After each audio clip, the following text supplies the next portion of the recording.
into DCU Daily. Here we are. We have a big day ahead of us, considering we have 2 shows in one. We have DCU Daily, and of course, we have Tier List Tuesday. So we're going to be getting into that. But first, DCU Daily time, and we have so much news for you today because a lot of stuff dropping, and with that. The first thing that we're going to be getting into is, of course, Dune, the other half of Dune's Day. The trailer dropped for the 3rd film in the franchise, and seemingly the last. We don't know. We'll see when we get there, but we're going to be talking about that. In addition to the trailer for Spider-Man Brand New Day and how maybe Sony's way of doing that really didn't pan out the way they hoped. And then we're going to be getting into a little bit more David Zaslav and Paramount talk. I know, it'll be quick, don't worry. Then a little bit of TVTalk Terror, and then we have our quick hits. And then, of course, got some DC news for DCU Daily, as always. So let's jump into all of that with this wonderful little news intro and get this party started. It doesn't seem to matter what I do. I'm always the number 2. All right, mister, I need to paint my abs on to get nominated. You don't see Robert Downey doing that. You're kidding. You're kidding. I can't open the envelope without the... Warner Brothers is heading back into the Matrix with a new movie in the works. Wonder what other surprises are in store. I want to be Bruce Wayne. I like that. You're gonna love me. There's the shot right there. That. Okay, we don't need to see Right there. You look ridiculous. Well, not no more, he don't. What, dude? I can barely understand you. Your accent's insane. What the needs now? Give me a hand up. Nope, I'm actually okay. Thank you very much. Oh, wow. Wow.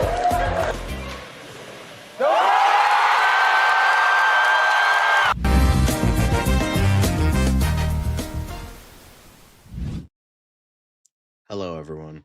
Welcome to DCU Daily, and we're going to start off with the news. As always, I am, of course, your host, John. Lovely to see you all. We're going to get into it, but before then, we're going to have Dan the Man here introduce himself. Dan, how are you doing on this wonderful Tuesday, this almost hump day of the week?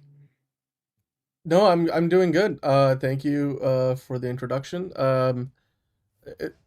There's a lot of dumb stuff to talk about on today's show, so I'm gonna save my voice till we get to those dumb parts of the show. But anyway, if that gives you a sense of how I'm feeling about today's stuff. I don't often rant, but when I do, it's hopefully good.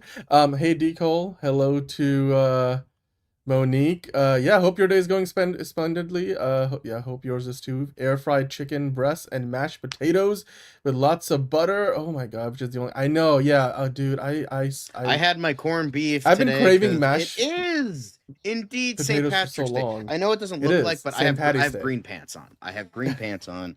There's and, a little bit of green in this, but you know, happy St. Patrick's Day to those who celebrate. yes, to all the release the green Irishmen, cut. and you know what? Even to Tail. all the non-Irish people, we don't gatekeep our holidays. Hey, Everybody's Ron. Irish today, so you know. Yeah, a whole lot of my dumbass mic today. is my mic is green.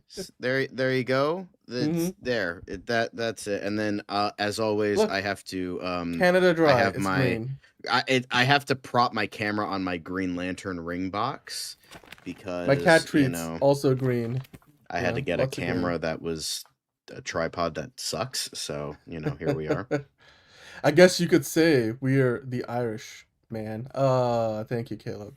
But Don't ew. First off, fish and chips, gross, and that is the food of our enemies. That's like eating like mushy peas on like Indian Independence Day. Like, what the fuck you talking about, bro? Like, get out of here. that would Tisk, be messed tisk. up. Tisk, So many tisk. levels. Yeah. Nobody needs that. Nobody needs that. No, Nobody needs celebrate that. like a Nobody true else. Irishman with a Guinness. Yeah, Yeah, exactly. okay. Then fuck you then, because fuck the British. Anywho, but Here we are. Speaking of fuck the British, a movie starring an American made by a French Canadian. So it's all good. So Dune, how you doing, Dan? How you Dune. doing? I'm I'm I, I'm doing. I saw the trailer. Did you see the trailer, John? Did you see I the did see trailer? the Because I trailer. saw the trailer. I watched it twice. I thought it was yes, the Greek immigrant born in Canada that ruined an Italian food. Perfect. Yeah. Anyway, Uh, yeah, poor Jason Momoa. He's like, that's not Hawaiian. Get the fuck out of my face. And it's like, based. You are based, Jason Momoa. Anywho, let's get into Dune. Here's the thing. I know Timothy Chalamet. Like, I will say, it was very smart of Warner Brothers to like drop this like 2 days after like mhm. his loss, because it's Yeah, like, just oh, your get him boy back on the up and is up, you know? probably gonna be okay after that. So, he's it's almost 2 decades after the first one, and Timothy still looks like a 20-year-old twink, so we'll see how that works out. But honestly, this is very exciting, and I can't wait for it. I'm not like the biggest Dune super fan. I thought the first one was like kind of okay. The second one was amazing. So we'll see where it goes. I'm excited for this. I think it'll be pretty great. It is based on one of the weaker books in the franchise, which is Dune Messiah. So we'll see. Although I did hear from a couple people that's gonna bring in some stuff from Children of Dune, which is the third book. So we'll see where all this goes. But yeah, I'm excited for it. Like, it's got a great cast.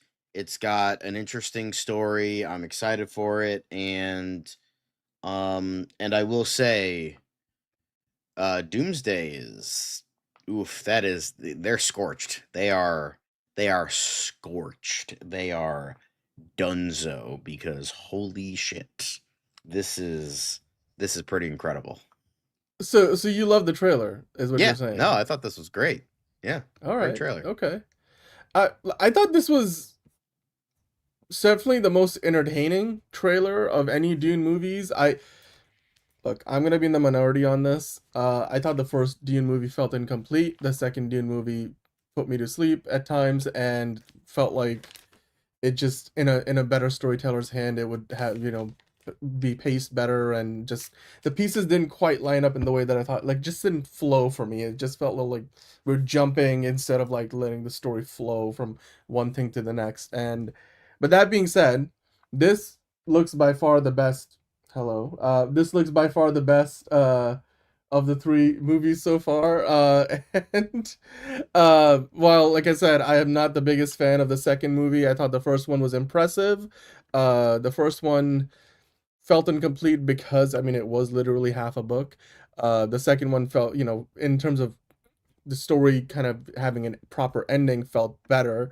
But I thought the first half of the second one kind of felt incomplete. So it just, anyway. I mean, Ron and I are on the same page. I think, like, look, there's a very passionate fan base out there, and it's like, oh my God, don't criticize Denis Villeneuve. Like Caleb said the other day, oh, Denis Villeneuve is Nolan except with aesthetic. I'm like, go fuck yourself, Caleb, because if that's what you think it is, I mean, for all the aesthetic that Denis Villeneuve might be able to flaunt around, which again, I'm not trying to make this a Nolan versus Denis Villeneuve situation, but yeah, I think like Denis Villeneuve's grasp on pacing and like being able to tell a very weaved narrative, where the characters still feel very complete. Because here's the thing, a lot of the, like, it's Timothée Chalamet, his performance never hits me the right way for whatever reason, but it's also like in a lot of ways these movies kind of feel a little empty to me. Like, that I don't feel the character stakes as much, even though I'm meant to. Like, clearly what I'm watching with the first two Dune movies, I was like, okay, I know I'm meant to be feeling something right now, but for whatever reason I'm not. And it's like, why am I not? And it was just kept asking myself those questions, which is fine. But here's the thing. I I feel like the Odyssey will be, a better, shot movie overall, but like visually this movie looks stunning. And it's the trailer, and like just based on the trailer alone, having set the stage for everything I just said, I'm looking more forward to watching Dune 3 than either of the first movies so far, because it feels like they might have got all the all the pieces, fitting right together, because again, you're not doing half of a book. Well, if you don't really know if you're going to do the entirety of Dune Prophecy or not, they're also kind of veering off the beaten path because, like, for example, we'll talk about it. Rebecca Ferguson's character isn't in the original book, but we do see her in this trailer, so she's in the movie. But that all being said, I'm more excited for this threequel than I had been for the first two movies. The first one, impressed me and I was excited, but my kind of mood kind of went down for like the second one, and I was like, I don't know, like where are they gonna go with this? It's very curious, but it did the job. Like, the trailer got me excited. It's definitely the best trailer I've seen all year. I mean, it's not a long year. We're still only in March, but uh, it it definitely was a lot better than whatever the hell Sony put out there for Spider-Man today. But that's a low bar to cross. So I don't know, John. I'm, as somebody who's not been a big fan of these Dune movies, despite the fact that they look absolutely visually stunning, I'll always give them that. The sound has been amazing, the soundtrack and everything. I don't know, they just have just the previous two movies in a lot of ways just felt hollow to me in some ways. Maybe it's just expectation versus reality, the kind of book Dune is and how you adapt that into something that feels entertaining. But having said all that, I'm looking forward to Dune 3. I think this will be fantastic. Is it going to be the more entertaining of the two movies between this and Doomsday? That's yet to be determined because we don't have a Doomsday trailer to compare it to. But all we have are 4 clues, yeah, which might not even be footage from the actual movie apparently. So but this trailer was fantastic. Thank you, Enterprising, for your we already talked about 30 that times yesterday. Too late to withdraw. Yes, Hunter, we did. Yeah, we'll get into lanterns later, but we did talk about that yesterday. Jalen brought up it was as the show was going on, we were getting all those updates. I've heard the book is amazing. It's too long and I'm too lazy, so I ain't reading. No, I mean, look, I'm not talking about the book. I think I agree with you and your sentiment on the book figure drawing. Absolutely. But the movies and the book to me are two separate things, right? So, but yeah. Well, let's keep the conversation going though, because I mean, this trailer they released it as part of like this IMAX like release event. Zendaya is about to have the best year of her fucking career. Like, yeah.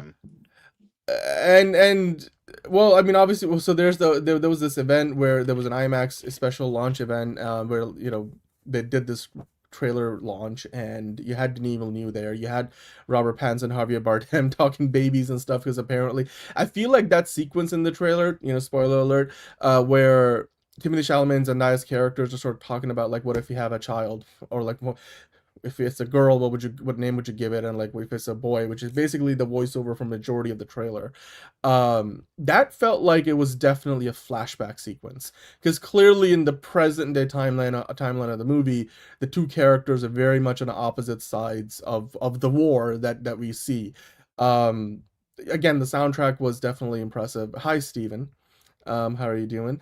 But John, if you scroll down here, there's some plot details that are sort of, as a result of watching the trailer, you would be privy to, that they talk about. It looks like, if you keep going down a little bit, I mean, Villeneuve, by the way, did kind of explain why Jason Momoa's character is back. So there's that too. But Zendaya was asked if Chani and Paul are having kids in the film. She neatly avoided answering by laughing and pointing to Villeneuve, saying, "Over to you, director." If you scroll down a little bit further, I just want to kind of walk through a couple of these things. He said, "I am their kid," deadpanned Bardem. It's a big twist, which clearly not the case. But as far as, okay, if you scroll down, I want to see the whole quote here.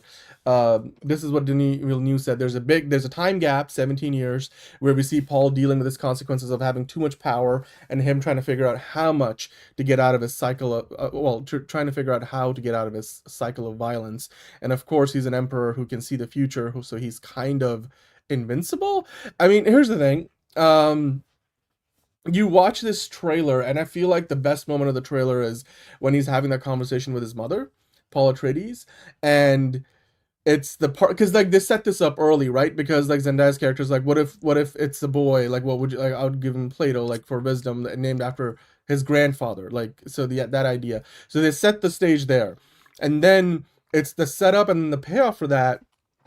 Is when we get to see that sequence, well, that little bit towards the end of the trailer where Paul Atreides asks his mother, like, what would father have done? And she's like, well, father never started a war. and I Which was is like, pretty much this boom, franchise in a nutshell. in a nutshell. But like, you know, it's also just like the moment where you're like, oh shit, like if you didn't know, you better tell somebody. Like that's if as somebody who, if you've never read the book, if you don't know what Dune is all about, that right there, the trailer told you Paul Atreides is not going to be the good guy in this movie, at least not by the end of it. So, and Well, that's he isn't something the good guy at which the end of Dune Part 2. Like, that's the whole thing. pretty much Is that pretty this much was his, yeah, like, the whole thing of, like... the false I mean, the whole prophet basis of story Dune line, is yeah. Frank Herbert essentially telling people, like, don't trust Yes, they are, by charismatic the way. leaders. Look how that turned Right. out. So never Mhm. trust charismatic leaders because, you know, he saw what was going on in, you know, political Very office at that timely, point, very so... timely. No, not timely, it's timeless, and that's the problem. So, you know. Well, I think timely and timeless. And but yes, But absolutely. yeah, it's just that's this in a nutshell. And then spoiler alert, she has a boy because it's Leto Atreides the second. Boom, I just spoiled it. Eat a dick. Anyway, but yeah, so It's in the definitely book. an intriguing. Yeah. It's like, guys, if you fucking don't know, like at this point, like come on, like stop living under a rock. Because fun fact, James McAvoy actually played Leto Atreides the second in the miniseries Children of Dune. So there you go. Fun Yeah. fact. But John, can you? We have some. Like, let's take a look at a couple of the stills because I did want to kind of talk through a couple of things that I thought were interesting to talk about. I mean, obviously we get our look at. Actually, I think it's the next article over with comicbookmovie.com. They got some 4K stills from the trailer that we can take a look at. I mean, you get to see Anya Taylor-Joy's character finally. We only really heard her in the second movie, so you really get to see more of her. And it was, if you scroll up a little bit, they have a couple of yeah, right there. So the one thing yeah, 4K qual. Oh, oh, there we go. What to you, what were like some of the most impressive visuals in the trailer? I like the title sequence, the evolution of the title sequence. You can kind of, it's almost like the embodiment of the character arc of Paul Atreides, which definitely is not an accident.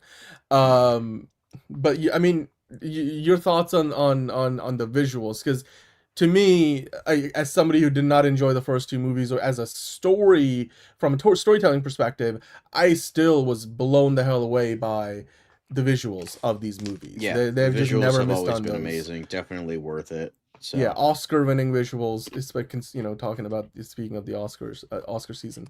But yeah, I mean, any shot particularly stood out to you? Like, were there any moments in this trailer where you're like, holy shit? I think like holy shit moments, when Paul like from the last was on few top movies. of the like pyramid thing, and he's like got the knife, and then he's like looking off. I think that was a good shot.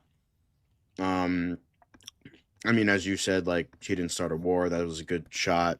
Yeah, but I mean, the whole thing in regards to like him being like scarred and bald and all that shit. Because I think he loses his sight in this one. If I remember correctly, I think he goes blind. But yeah, it's definitely an intriguing trailer, and it's got some good shots. You know, Zendaya, this would be the third film in her, you know, pantheon of movies this year, because she also has The Odyssey and Spider-Man Brand New Day coming out. So that is a dude. Like you said, she's gonna have an all. I don't think there's anybody who's ever had that kind of a year before. Like, it's hard for me to. I think I'm like, is there like even Tom Holland, like, he's not probably gonna be in the Avengers movie, but holy shit, probably be in like Secret Wars. Well, right, well, but you know, not this. The Secret Wars is not Doomsday, but that is wild. That is wild. It's also that thing of like to me, by the time you get to the third movie, the visuals can't do all the work, because it's that whole idea of you know, like the Avatar movies, right? Like the visuals will only take you so far. We got to the third movie, and yeah, they're still doing a lot of new things with the visuals of the movies, but at the same time, it's not like so revolutionary. Like, and it clearly it's affected the box office. So and it comes out against, you know, Doomsday. So I hope, I mean, again, a lot of people love the story, so like, I don't know, I don't think I need to be concerned about this movie not making a ton of money. Dealing Villeneuve calling it a thriller was something interesting. Do you agree, having, you know, probably more knowledge of the books than I do? Like, do you think like this is gonna I mean, feel I don't have a different ton than of those knowledge of the first two? books. I know like a Yeah. little bit. I did some lore diving after I watched the first one. Yeah.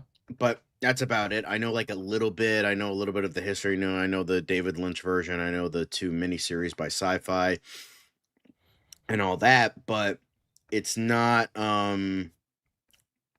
I don't know if I would. I mean, you could kind of maybe categorize it as a political thriller in a way, like in a weird sort of way, but it's more of a. It was like one of the OG sci-fi space operas. Like that's what it was. Like that's what. I mean, people joked for years that you couldn't get a good Dune movie off the ground is because George Lucas stole so much of it to create Star Wars. So that's Yes. Yep. like, Mhm. that was like the whole thing with it. So it's just kind of interesting how he does categorize it that. I mean, I could see where he's coming from, but I don't know if I fully agree with that. I'm not gonna be like take the piss out of him. It's like, bro, you made like multiple Oscar nominated and winning movies. You can say whatever the fuck you want at this point. So Yeah. I mean, look, to me,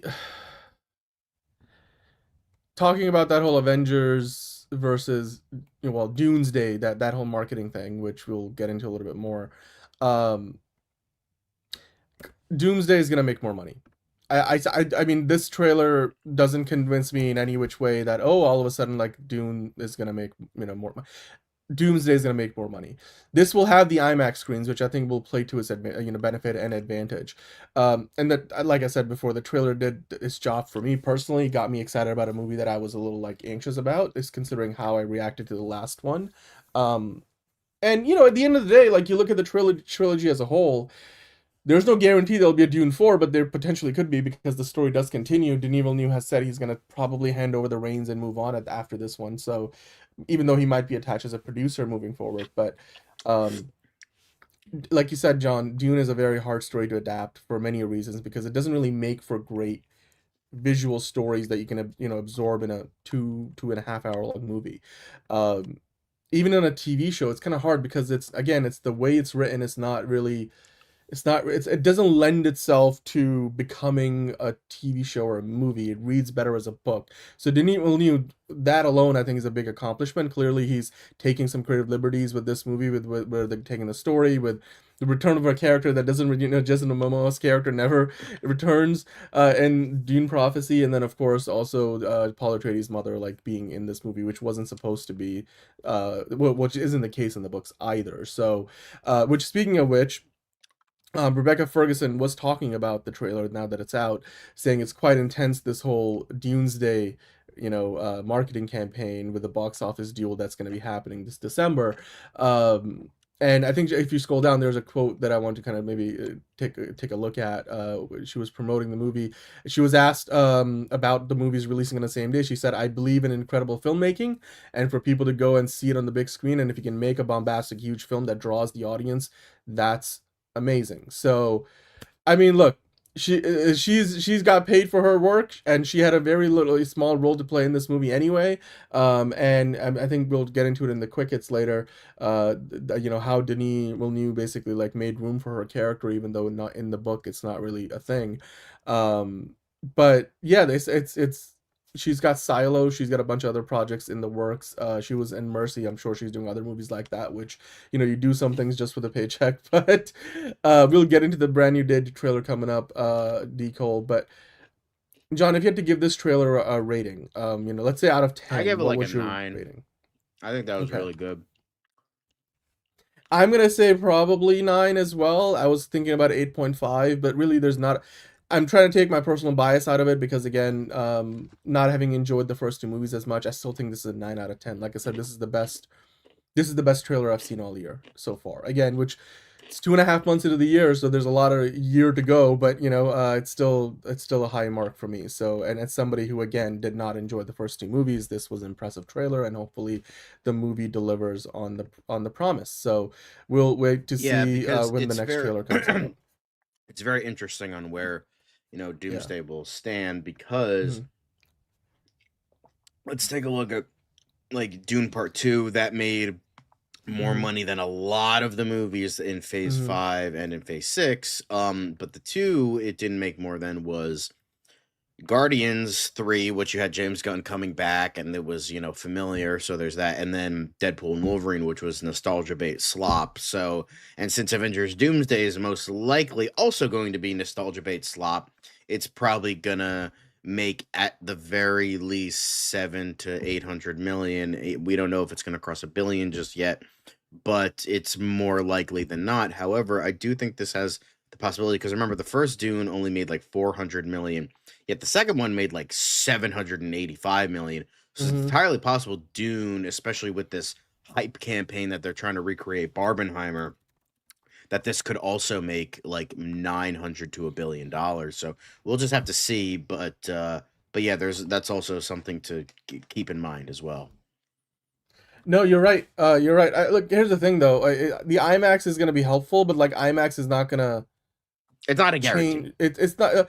But it's also like, IMAX will not all of a sudden make this movie, I don't know, like an extra $500 million or something, right? So I still think overall Avengers Doomsday wins the day, because it just makes sense. Like that movie is gonna have a lot more people going to see it. It's the reason, of course, why they haven't moved off that date. Of course, is because of the fact that they've got those IMAX screens, so they know they have an advantage there. That I mean, I agree. Like, why would you move off the date?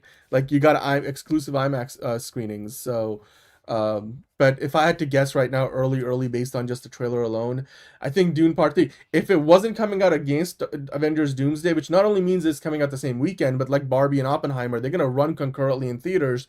Um, for me, if it came out and it wasn't overlapping with Avengers Doomsday, Dune Part 3 would probably be a contender for $1 billion, especially coming out around the holiday season.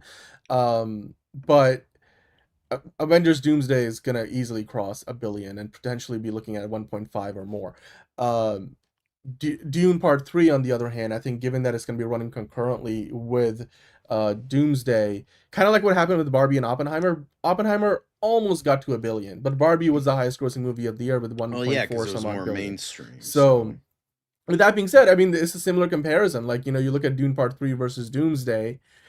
You could say Doomsday is the much more mainstream, and then it has an even bigger built-in audience than anything Barbie could have imagined. Barbie was more of a runaway, cultural zeitgeist hit kind of a movie like Top Gun Maverick. So, uh, whereas I think you're looking at a billion and a half easy for Doomsday, I think with Dune, you're looking at potentially 700 to 800 million, maybe 900. Like, I think it can improve on the second movie, the number that you threw out there for this Dune Part 2 and what it did at the box office.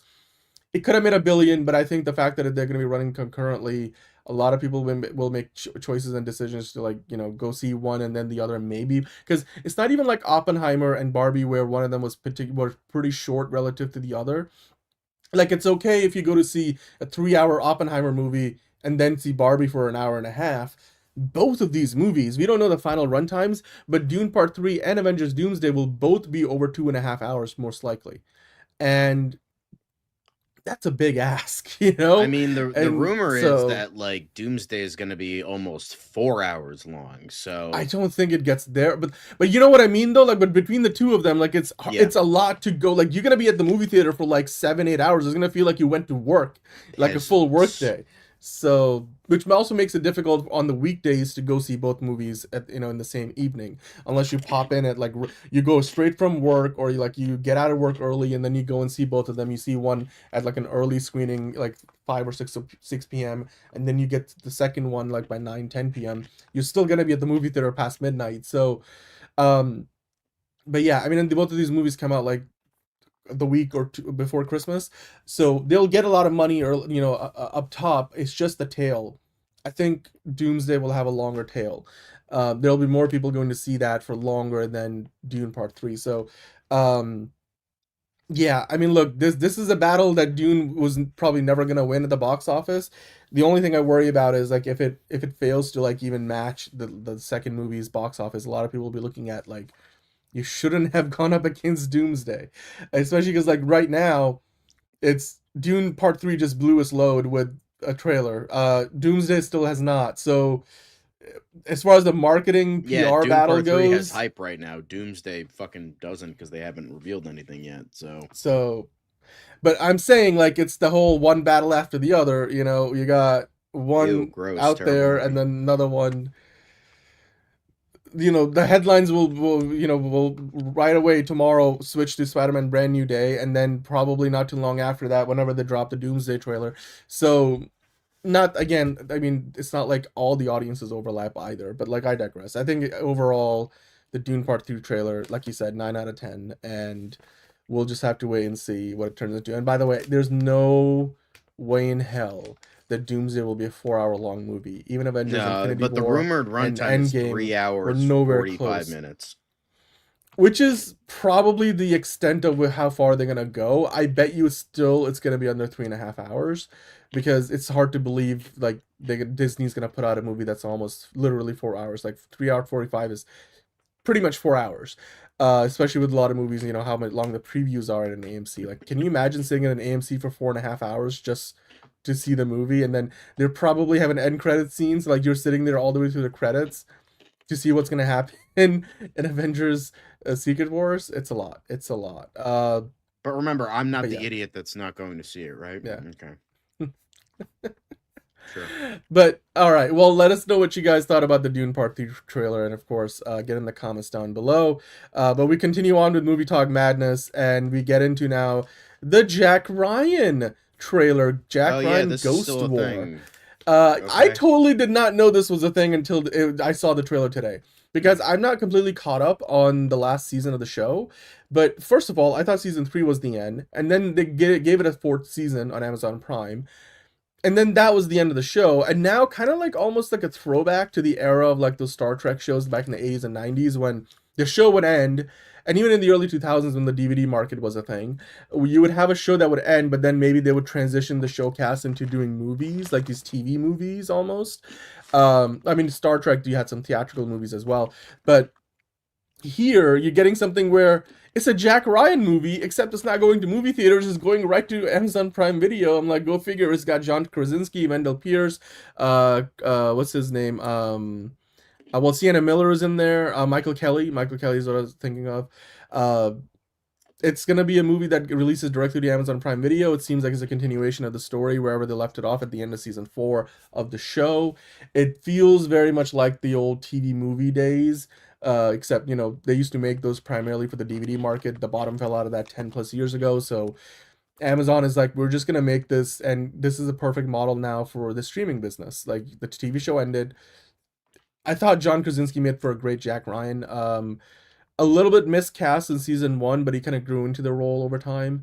And to me, this trailer was fun. It was fantastic. I enjoyed it. I mean, it feels a little repetitive with some of the show in the sense of like, are they really, you know, gonna break new ground? No. There's a part where Wendell Pierce's car is almost getting, you know, well, it's getting shot up and it's bulletproof. It feels like a scene straight out of, well, you know, The Winter Soldier with Nick Fury, and Yep. when Hydra was coming after him and stuff. Also, the rest of the trailer feels similar to a couple of the storylines from the 4 seasons of the show. So it's not breaking the mold in any way, but for a movie that's going to be direct to streaming on Amazon Prime Video, a Jack Ryan Ghost War, I'm glad John Krasinski is still acting in something, that he's not only just directing. So, you know, there you go. If you guys are into the show and you were sad that the show ended, then here you go. You got a movie to watch this year, and you know, I hear you, M2G. You know, at least these straight to streaming movies should do. And then people is won't, attempt and to then get people to won't watch them. it until it's free. available for free. That's it. Well, but the it's thing like, is, exactly, John. It's the whole point is like release it on streaming so that it gives whoever doesn't have Amazon Prime has a reason to sign up. Yeah. Which, I mean, I guess you probably already, if you knew about the show, then you probably already were a Prime customer. So anyway, but yes, they're making it for streaming because they want it for their streaming subscribers or people who haven't signed up to sign up to see it.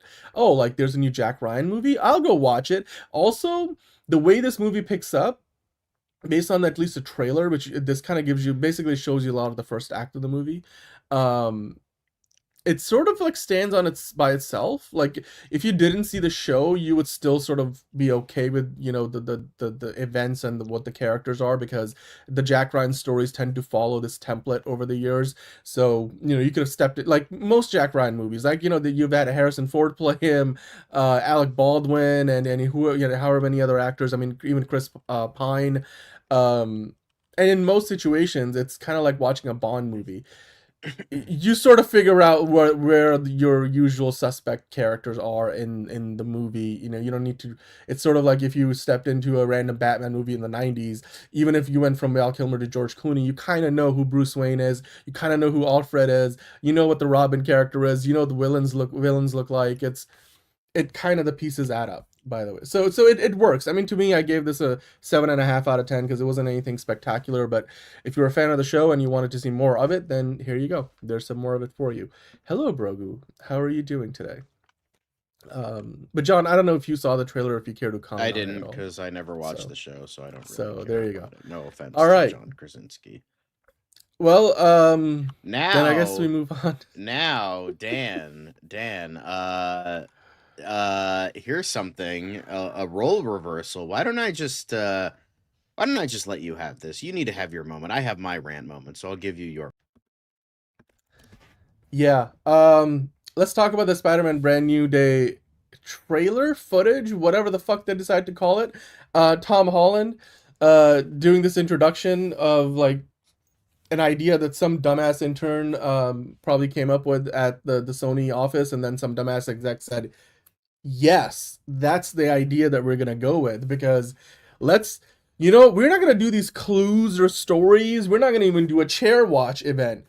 We're just gonna decide to, and by the way, hit the likes, folks. We're gonna just decide to release this trailer, and just absolute, like, mental, I don't know, crazy inducing 3-second little bits by random social media accounts of super fans from all over the world every hour on the hour for the 24 hours till the actual trailer drops raw tomorrow. So until then, you get to watch these little bits and pieces where even the ones that release one after the other are not like a continuation of the pieces. So you're not even getting like something where somebody can go in and piece them all together and it makes any sense. This is literally the dumbest, stupidest piece of shit, because I'm done with this like viral marketing ideas, like chair watch. Fine, you didn't have to sit there and watch the fucking live stream, and you could just tune in at the end, or you look at the VOD version of that shit and like RDJ walks up and says shh, and you get the names after the fact, whatever. Then you did the whole, I'm talking about Marvel, did the whole like, oh, these are clues, they're not actually trailers, oh, we're gonna leak them but then we'll release them. It's this whole thing of, we talk about Netflix doing that thing where they need, the characters to repeat plot points every 10 minutes so they can keep the audience's attention, who are always, doom scrolling on their phone and not paying attention to the movie. You talk about like, oh, the movie theatrical experience, it's there's a purity to it, and it's not this thing where you just, I don't know, watch a TikTok and try to, watch a movie in 10 seconds because, I don't know, Luis didn't do a good enough of a job of explaining the last 20 years of Marvel for you, which you should have, by the way. That would have been a better version of this than whatever the fuck they decided to release today, because Sony, get better fucking ideas, because this is so dumb. It's so fucking dumb. Like, you're literally giving us little gifts. They're gifts. That's what they are. I mean, you know what? We now know why it took them this long to get to the point where they actually decided to put a motherfucking trailer out in the world. Because it took the last 3 fucking months to reach out to all these social media people to be like, oh, here's your little 1.5 seconds of glory. Here's yours. And please do release this one at your 12 o'clock in the afternoon. And then you do this at your 12 o'clock in the afternoon. And by the way, your piece has nothing to do with the piece that comes after you or the 5 pieces that come before you. It's just some random shot from the trailer that we will drop tomorrow. But until then, here's your influencer moment. I'm like, it's just so, yes, I will tell you how I really feel, because this is so dumb. It's not a trailer. It's not even like these little clips of a trailer. It's just the worst freaking way to try to, because the whole thing about this is literally, It's literally just them being like, we're gonna stay in the conversation. You know what Marvel did? They did this like 5-hour stream, and then it was like the most watched live stream of all time, some fake ass record. And it's this whole idea of we're just gonna be trending for the next 24 hours on X, that nobody cares about anymore, social media platform that will give you a nude image of Spider-Man if you punch it into Grok. But like, it's like, what the fuck is wrong with Marvel for doing this? Yes, I have borrowed the soapbox. John is taking a bit of a break, and I'm just going off on this because it just doesn't make any sense to me. This makes literally no sense to me. Like, from every which angle, it's almost like Tom Holland was, at the end of his video promoting this whole bonanza for the next 24 hours. He was like, "Are we done? Oh shit, okay, thank God, because like this will have no blowback whatsoever after the fact." It's so stupid. Like, you see these random shots, you get to see the Spider-Man suit. I like the suit for what it's worth. There's some terribly unfinished CGI shots, like that particular shot right there, which is all over the internet, looks half finished. The CGI looks bad. The color grading doesn't look finished. It looks dark as hell. It's and for whatever reason, throughout any of these clips they've released, it's always really cloudy in New York City. Maybe something to do with whatever the villain is. You get to look at the Punisher for like 2 seconds. It's just just give us a fucking poster, give us a Tom Holland video if you really want to, and literally then the next day release a trailer like what they just did with Dune. They gave us the character posters, and then the next day they put the trailer out, because that's what normal movie studios do, not what Sony decided to do with their absolute like ADHD, OCD inducing, crazy, random, whatever bullshit this is supposed to be, because I don't get it. It's not a trailer. It's not even a teaser to a trailer. Like, keep it simple. You're overthinking it. You're literally overthinking it. You could have just put out a 30-second teaser to a teaser trailer that seemingly now is the norm anyway, and like, it's like, yeah, the Supergirl had a better teaser to the trailer. Like, literally all they did was show an alien spaceship, at a bus stop, alien spaceship bus stop that she was sitting at. It's like, great. I guess that shows us the character at least, but like, this is so dumb. It's so dumb. It's like, there's no better way to describe this. Why do we live in the dumbest timeline? It's like, it's not as if like there isn't enough dumb shit going on in the world as is, that Sony decides to get at, show their dumb bone today. It just doesn't make any sense. It makes absolutely no sense. I tried to watch all the clips. I tried to make sense of it. All it is are gifs at best, and it made me no more inclined to follow any of those influencers. It made me even less inclined to be excited about this movie nonetheless. And you know what, if you want those empty calorie trending reactions, go for it. All you had to do, literally, if you were trying to get this thing trending for the next 24 hours, show us a shot of the Hulk in this movie. Show us a shot of the what's her I'm forgetting her name, the Stranger Things person. Somebody's gonna tell me, the Max from Stranger Things. Show us like her character, like what she looks like for maybe half a second, because really there's only like 3 memorable things from all these, like, I don't know, there's gonna be up to 24 of them, these little bits and pieces. One of them is when you get to see Spider-Man standing in front of MJ having a bit of a moment for the 2 seconds we see it. And if you turn on the audio, it will feel like one of those things where it's just like whipping you back and forth every 2 seconds with the audio, because it's the same audio clip for every 2 seconds. But then that moment could mean absolutely nothing, because remember, she doesn't know who Peter Parker is. She doesn't even know Peter Parker exists. Remember that part? So what's the point of that whole thing? It's felt closer to them trying to replicate the kiss sequence before Mary Jane finds out who Spider-Man is in the first Spider-Man movie, but they don't kiss in this one, at least not in the 2 seconds we get to see them. But like, it's so dumb.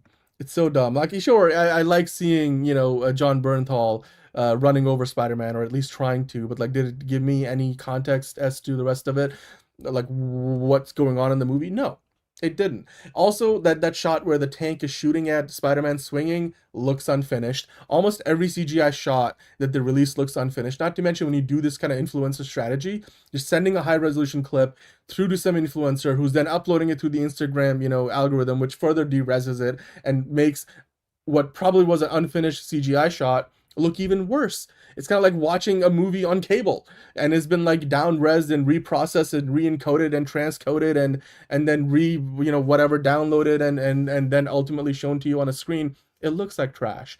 And that's why whenever I try to watch a movie on cable, I'm like, pause, put it on Blu-ray or put it on, whatever digital streaming service that I have, and then just go to write that scene and just watch it from there because it looks and sounds better.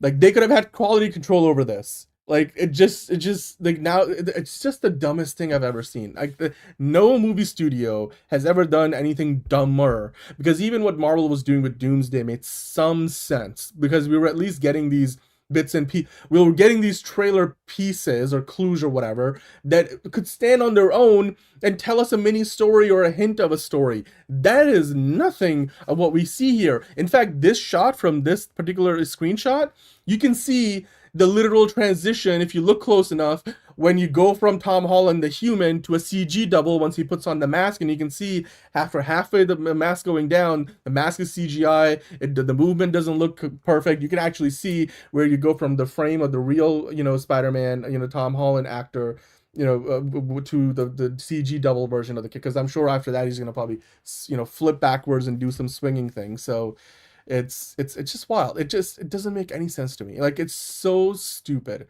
Like, I'll keep saying it. It's dumb, Sony. It's dumb. If this is what it took you 3 months to take the trailer that already got leaked online 3 months ago to figure out how you're going to release it into the world, then this was the dumbest possible way that you could have fucking done it. Because, like, literally it makes no sense. If anything, it creates confusion. And you know what would have been better, John? You know what would have been a better strategy? If they just took this and instead of giving us these 2-second GIFs, just give us some stills. Give us a bunch of stills and then give us a poster. That's all I needed. No, not even that. You know what they could have done? Yeah. You know what they could have done, Dan? Literally, just post a GIF of Spider-Man getting hit with the Punisher van. That's reveal it. Frank Castle's face, and that's it. That's it. You would have watched the fucking internet explode. That's all they had to do.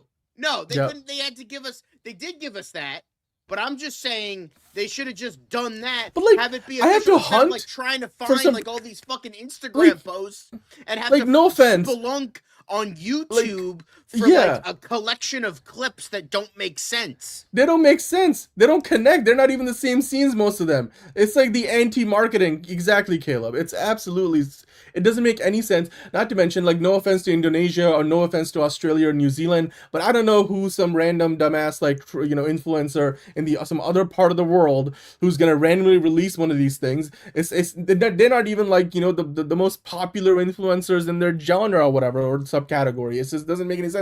Why am I hunting for this shit? It doesn't make it just what you're doing is you're literally, trying to you have narrowed down in trying to trend 24 hours, leading into the actual movie trailer. You've basically narrowed things down to people, who have only the very small, group of people who are the most hardcore of fans and also happen to have enough time to dig around for this shit and put it together in an article or like put the links out on Reddit or whatever. And it's just doesn't make any sense whatsoever. A movie's marketing campaign should try to bring in as wide an audience as possible. And so on that front, what Marvel did with those Doomsday trailers being released in theaters and then online, it did that job. It told some random Joe's Blows that, he was not expecting a new Avengers movie this year, that, oh my god, there's a new Avengers movie coming out this year. Oh my god, it's gonna have X-Men. Holy shit, Patrick Stewart is back. Oh, and there's Ian McKellen. Oh my god, James Marsden is back as Cyclops. Like,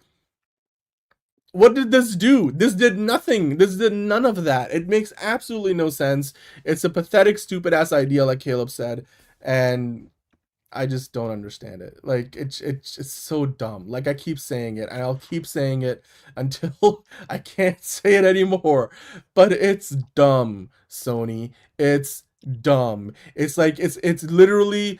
I mean, I guess we should expect nothing better from the same studio that brought you Madam Web and Kraven the Hunter. It was like, Sony... Those are cinematic excellence. You know what it is? Cinema. You know those hyenas from The Lion King. This further goes to prove, like, you know, of those three hyenas, you got, like, you know, Marvel Studios is Scar, and then, like, Sony Studios is, like, that dumb hyena, or, like, the cross-eyed hyena, that's Sony Pictures. And this right here is proving exactly that. That's what you are, Sony. You're so fucking dumb. And the fact that you got this much airtime of me ranting about it doesn't prove the fact that you try to promote this movie in any, because I'm like, the shots don't look very good. They just look horrendous in some ways. They look incomplete. And I feel like, okay, sure, we get a new suit, but like also this suit, by the way, is some combination of like two other suits you've seen before. Like this suit is not even like an original like suit in the sense that, I mean, is literally just meshing the elements of the previous Tom Holland suits, along with like the Garfield. I get it. Do like a whole new thing. No, I know, but I'm just like, it's like, what's the point of these little gifts and stuff? Like, oh, there's a suit reveal. I'm trying to think like from a marketing standpoint. Suit reveal. Oh, MJ and Spider-Man have like a stare down for a moment. What does that mean? Are they gonna get back together? Ooh, oh no, we don't know because we only got 2 seconds of footage. And like, oh, Frank Castle for half a second and doing his typical John Bernthal like wry smile. It just, I don't know. And not to mention the sequences where Tom Holland's swinging around. I mean, that blue suit does not, by the way, absolutely at all compliment his ass. Like, so, so whatever. Like, it just looks gray as fuck. It just looks gray. Like, it just looks so gray. It just like this doesn't unfinished. look like the same. The color grade isn't good. No, not at all. This doesn't feel like it's in the MCU. This is 4 months until Showtime. This sat on this, and this, but looks also terrible. This sat on this trailer that leaked like 3 months ago. Here's the thing. Like, what have you been doing for those 3 like months? Dog shit, but like you can. Like, for instance, I mean, ones that serve a purpose, like The Long Walk, that movie looks terrible. But that's the point, because it's supposed to be a wry, dystopian, anti-war film. That's the point. It's supposed to look brown and gray and terrible, because that's the point. Then, you have movies where that's not the point. Where it's like fucking Wicked. Good movie, looks like shit, and is not colorful at all, because John M. Chu is a moron. But, like, that's beside the point. You can have movies that look like shit, but are good. Like, don't get me wrong, this doesn't totally deter me from the movie. I'm still excited. I'm still a Spider-Man fan. I'm still gonna watch it. I'm still relatively excited for it, but it feels off to me. Like, from what I've seen, it feels off. And Caleb, you also have a point, because the YouTube videos that I've been watching where it collects all the clips, like these fucking like trailer farm channels are having a field day with this, because they post like the same video 16 times of another 3-second clip, and so I've been watching them, and like people are like, this shit looks like AI. They're like, I've seen so much AI that this looks like AI at this point. It looks fake. It looks unreal. Like, say what you will about like Supergirl, for instance. That's, you know, I look at that and I look at the newest trailer, and like it looks at least complete. It looks like shit, and I don't like the brown color, but it looks complete. I'll give it that. Like, I know it's a little bit wrong to say because it's coming out a month earlier, but you know what is coming out 1 weekend fucking apart? The motherfucking Odyssey. And you know what? That already looks like a fucking cinematic masterpiece, and that teaser trailer was released a fucking year ago. So what do they have to say? It just proves that at this point, Marvel, it feels like a money laundering scheme at this point. That's what it feels like. And my friends have joked about that. And I joked about that the other day when we were yesterday when we were reviewing Project Hail Mary. How I was like, this movie, Project Hail Mary, looks like a $200 to $250 million movie. I'd believe that, because it fucking looks it, and you could tell every cent was put into the making of this movie. This feels like a fucking $2 million movie that costs $400 million. That's what this feels like to me, and that's disconcerting. Now, again, the content of the movie could be really good. Maybe Destin Daniel Cretton, like, maybe the fucking look is absolute dog shit. Maybe he had no, like, maybe he was hands off for that. I don't fucking know. But, like, this... That's, to me, the only like, saving grace right like, now. because, I mean, look at, like, Wonder Man. That's, not exactly pretty, but, like, that show was... The content of it, many say, is incredible. So with that, I'll like maybe like the movie looks like shit, but the content of it is spectacular, pun intended. But it's just, I just think that, I don't know, it's just like, it just feels weird. It feels off, and this was a very dumb way of doing this this marketing. It just does. I mean, you know what? Literally, when I was raging about this before the show, and I told you I was gonna go off on this. Hey, hi Fiona, how are you doing? I am eating. Moderator. Quite literally, I am eating cheesecake. Yeah, I had a whole crash out, and that's why I'm eating now, because I gotta gain some of that energy back. Yeah. Be kind and Getting rewind. those carbs in, baby. Yeah, I'm eating. I don't know. I need some proper food. I'm eating little bite crumb cake. Like, I will give them Sponsor this. us. I will give them this. Nobody's talking about lanterns right now in that catastrophe. So, way to go, Sony. Well, we will be later, but yeah, you're good point. Everyone forgot about that already with this fucking dumbass marketing ploy. Can I just say this? I'm very excited, and I really truly do hope that the Odyssey fucks Spider-Man in the ass, not only at IMAX but at the box office in general, because it will totally deserve it, given how bad this movie currently looks, in the 2-second glimpses you've gotten, and guys, how good the Odyssey looks compared to Spider-Man. It's amazing. Like, we've gotten so much doomsday shit, and it's just like, and understandable. I'm not saying that's not a thing. I'm not trying to shit on Doomsday. I know Figure Drawing is going to say I'm a Marvel hater and I'm shitting on Doomsday, and I hope it's like the next Holocaust or whatever. I'm not saying that. It's just interesting to me that Avengers Doomsday, which, could be good, could be bad, could make $1 billion, could not. Who knows? We don't know at this point. However, we don't know about Avengers Doomsday, and the thing is, you've been hyping the fuck out of this movie. Yet, Spider-Man is your mascot. Spider-Man is the superhero that could. He is the card you pull out of your back pocket when you're like, I need money, bring in the Spider. Mm-hmm. It's like and Batman. You're treating him like DC. shit. You're not hyping him at all. You do this garbage, this fucking marketing plan, and you do nothing. You've done next to nothing. We've gotten some stills, we've gotten some behind the scenes. I understand, like, keeping it a mystery, like with Sadie Sink's character, blah blah. I get that, but like, give us something, and the something you give us is like a shit on a plate. It's like, thanks. What am I supposed to fucking eat this? No, I'm not eating this. This is stupid. But I guess we're talking about it, so, I mean, any publicity is good publicity to them. So, Yeah, I mean, that seems to be the strategy, but like I feel like the only I already bet C Black, and I'm probably out of the hole with that one, so, I'm already betting that this won't make $1 billion. Although, I should probably honestly, I might win that bet now. You might. I need to do a white grind. You know what grinds my gears? Like, I need to do one of those really segments. grinds my Hello, gears. Mario. Yeah. Anyway, let's move. Yep. Let's go to the next. Yeah, we got Punisher, there it is. guys. There's Frank Castle. There. Hi, Michael. You stepped into quite a bit. Yeah, you stepped into quite the show going on here. So dumb. It's so dumb. The only redeeming quality in this entirety of whatever the hell they got.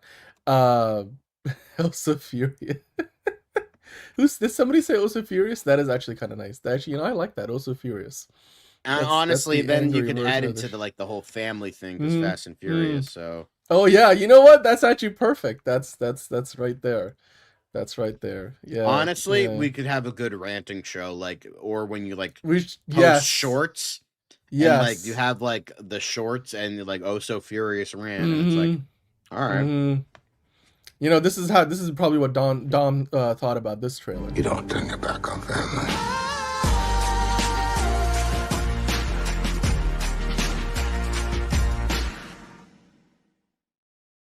Yeah. That's what Spidey did, apparently. Well, he literally, because nobody remembers him in the movie, in the MCU. Okay, can you go to that shot where they showed the suit? Because the only thing I like about this trailer, it's not a trailer. I mean, there will be a trailer. The only thing I like about, these little bits and pieces, again, not flattering to his ass, but I much prefer Andrew Garfield's ass in Spider-Man costume. But speaking of which, the last time you saw a Spider-Man suit where you had some wrinkles and it wasn't completely, skin tight, and you get to see the cloth simulations and it looked really cool, is the amazing opening sequence to The Amazing Spider-Man 2, which is, to me, still to this day, probably the best version of Spider-Man, like, swinging in the movies anywhere ever done. You see something that gets close to it here, but dude, you compare the two colors, like, one of them looks way better than the other, and you know what, you're not gonna have a Hans Zimmer soundtrack with the horns, playing in the background, at the start of that movie. You see this stuff, I don't know, it just doesn't work for me. I don't know, that suit actually probably is not a great choice for Tom Holland's body shape. I just don't know. It looks ugly. It looks ugly. I'm sorry, but it looks ugly. But I do like the cloth simulation, So I and guess the fact it's that it does not skin tight. this is not America's ass, is what you're saying. Definitely not America's ass. It's not even England's ass. Sorry, Tom Holland. I'm sorry. It's Zendaya's Andrew ass. Garfield is, Zendaya loves it, I'm sure. But his yeah. ass. But like, Speaking of Zendaya, yeah, apparently, but apparently Zendaya was talking about her role in the movie and how, like, apparently there were, like, a viral AI wedding of her between her and Tom Holland, and they're like, bro, what the fuck? That's not cool. But yeah. So yeah, those that's AI photos are not real of the wedding, which happened in secret, supposedly. They're not really announcing it publicly, but also, yeah, she was asked, well, who's your favorite Spider-Man? And she's, of course, biased, so, well, it makes sense. Yeah, the one I'm currently fucking. Like, who the hell did you think I was gonna say? Like, hello? Let's try not to get Jimmy Kimmel canceled another time. I mean, the show, that is. So, but okay. I think we're gonna have to leave it there for now. I'm sorry, we're just gonna yeah, you're right. That ass can't crack a walnut. Anyway, now we're just getting to the point where we're hitting on Tom Holland and not the trailer. So we'll leave it there for now. It's not his fault the trailer sucks. Tom Holland's a good dude. He did nothing wrong. He was just in a movie. Like, let's not shit on And to be honest, half the time we're looking all the assholes that send death threats to celebrities. Exactly. We're not those people. We're not those. But also, most of the time you see him swinging around as Spider-Man, it's not even him. It's a CGI double. So it's not even like it's actually Tom Holland's ass. So like, who cares? Like, it's not even. It's just an approximation of him in CGI. So there you go. Let's talk about Daredevil Born Again, John, because we also have some news for the show that comes out really soon. Something Marvel this year that might actually be good. Crazy. Crazy indeed. So with that, we have Daredevil Born Again Season 2 reactions promise a bigger, bolder, and darker return for the Man Without Fear. So we're getting into some, the embargo lifted, so these are their reactions. Season 2 is pure unadulterated mayhem with unreal action sequences that really take things to another level. 5 out of 5 stars for me. Yes, it is so cool to have Kristen Ritter back as Jessica Jones, but Bullseye cements himself as one of the best comic book villains ever. And don't even get me started on Lillard's effortlessly creepy Mr. Charles. I mean, say we will about Matthew Lillard, the kindest man, but the worst villain on screen. He always plays a great villain. But like James Gunn said the other day, like the best people make the best villains. Back. Yeah.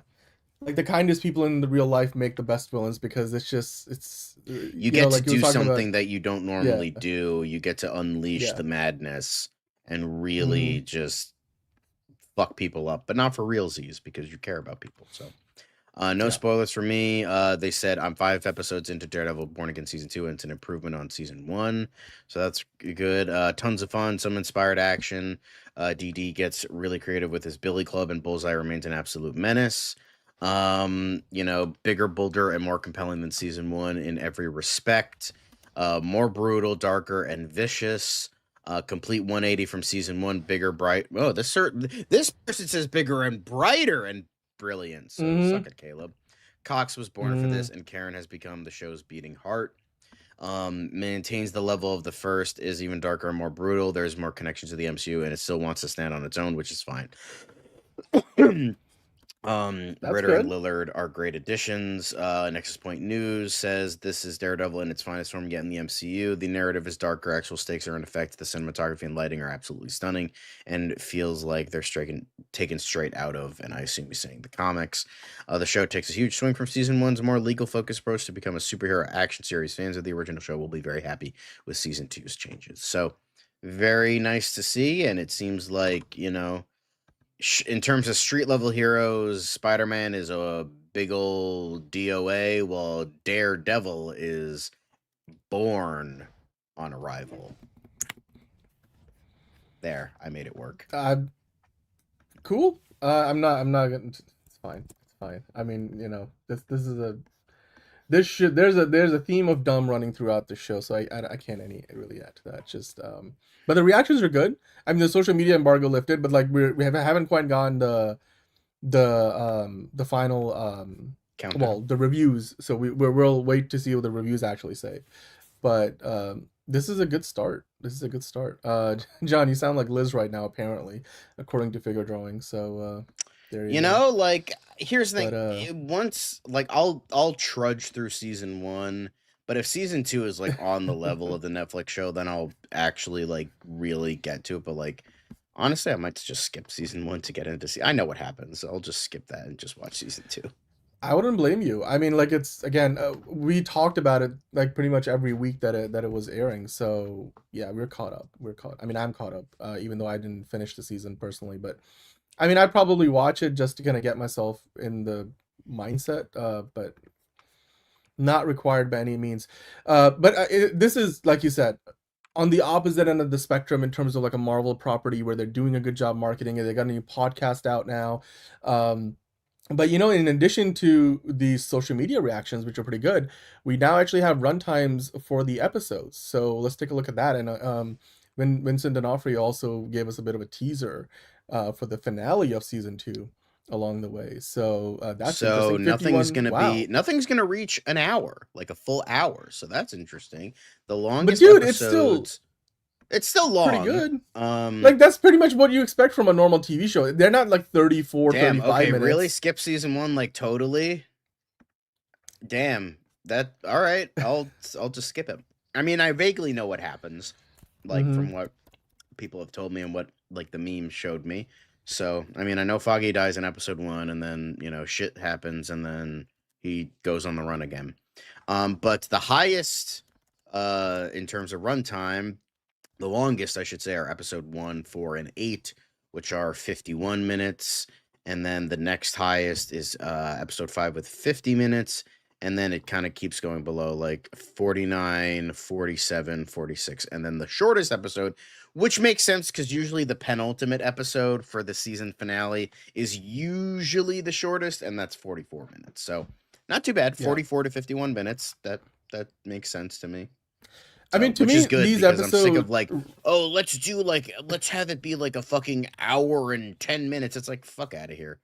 Like, get out of here with your Stranger season Things one's bullshit. I will say season 1's VFX sort of were a mixed bag for me, which kind of took me out of the show at times, like when they switched to a body double at times, and it was really obvious. It seems like with season 2, they're going to much more of the grounded, like even the fight choreography feels more closer to what they did with the Netflix version of the show, where they didn't have the money for CGI body doubles.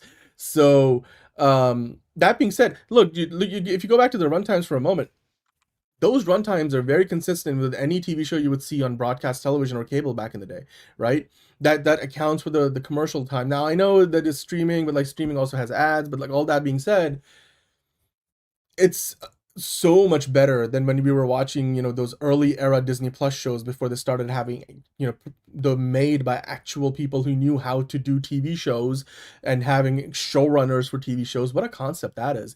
And you were getting these 34-minute long episodes. Remember there were like Mandalorian episodes that were like less than 30 minutes and then the next episode was like 45. It's like, what the fuck is going on? So this to me feels a lot more normal, par for the course.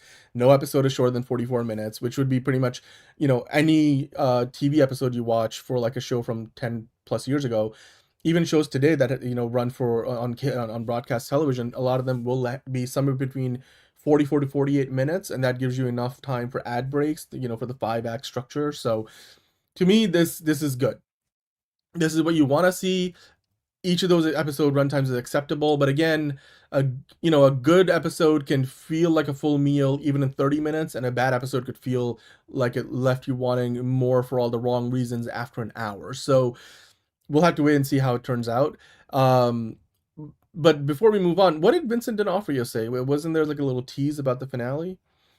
By the way, Luke Cage has been teasing his return, and I think Iron Fist is also, they're not confirmed, but we might get to see them. So to answer your question, Michael, they're not confirmed at all. So Vincent D'Onofrio said, I guess I kind of knew inevitably that it would end the way it does in the second season, but I didn't imagine how particularly. It's very different to see what happens to him, aka the Kingpin, at the end of the second season. It's a very different feel. We pick up from what those events have done to him in the third season. You get to meet him and what he's become after that. So I guess, D'Onofrio's talking about maybe the fate of Kingpin, at least Mayor Kingpin, but it doesn't look like Kingpin is going to die. It just looks like something very significant will happen, which I think a lot of us who might be familiar with the storyline, they're largely or loosely adapting, we kind of have some idea where things are headed. So they've been pretty open about that. I mean, they're going to be starting well, the writer's room is already up for season 3, so they're very much, already in the process of hopefully starting to film season 3, but when season 2 is airing, which is what was happening with season 1. Like, we got to see those set photos leak with the black costume last year when season 1 was airing, and we were like, season 2, they're already filming in New York. So I think it's also another good sign that they're sticking with that yearly, season commitment, like what they're doing with The Pit over at HBO.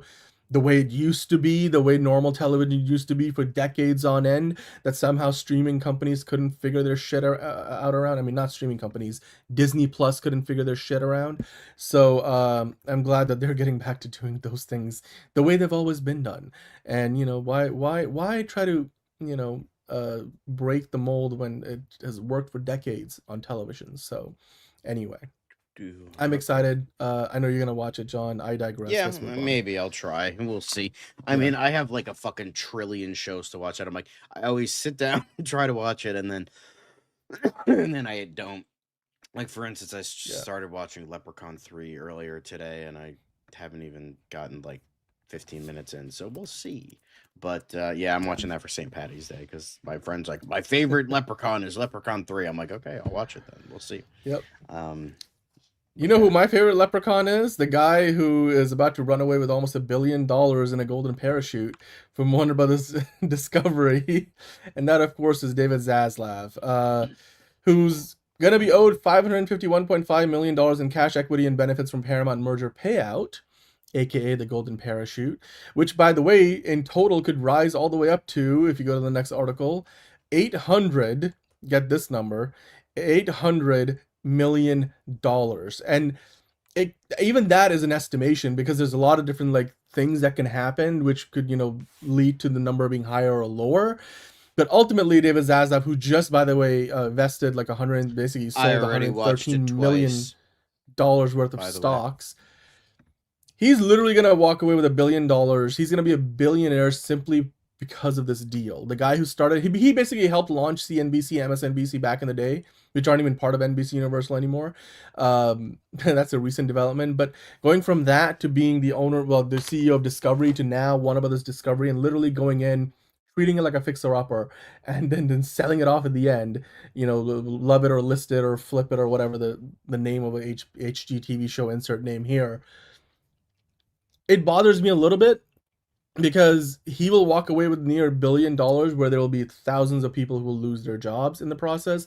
And yes, I know Paramount is saying they're not going to be laying off so many people, but they've been very vague about who they will lay off, and they will lay off quite a few people. And it just grinds my gear all the wrong ways about like how this all played out, because it's becoming more and more obvious that David Zaslav knew almost from day one that what he was doing was literally trying to fix up a broken house before he sold it, not trying to own Warner Brothers for the long run.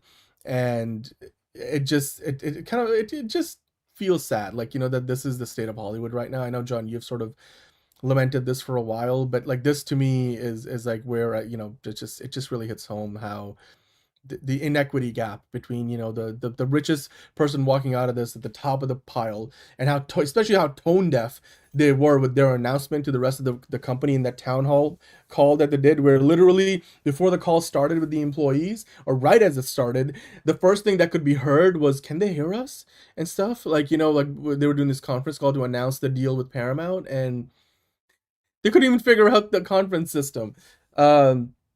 So whatever. But like, John, there was this one paragraph in the Wall Street Journal article that I wanted to highlight, um, which I thought was interesting. So this is from the Wall Street Journal article that we just looked at, where they said Warner's board, and this is from the SEC filings that they made today. So that's why we know all these numbers. So this is public information if you guys are gonna go and check it out for yourself.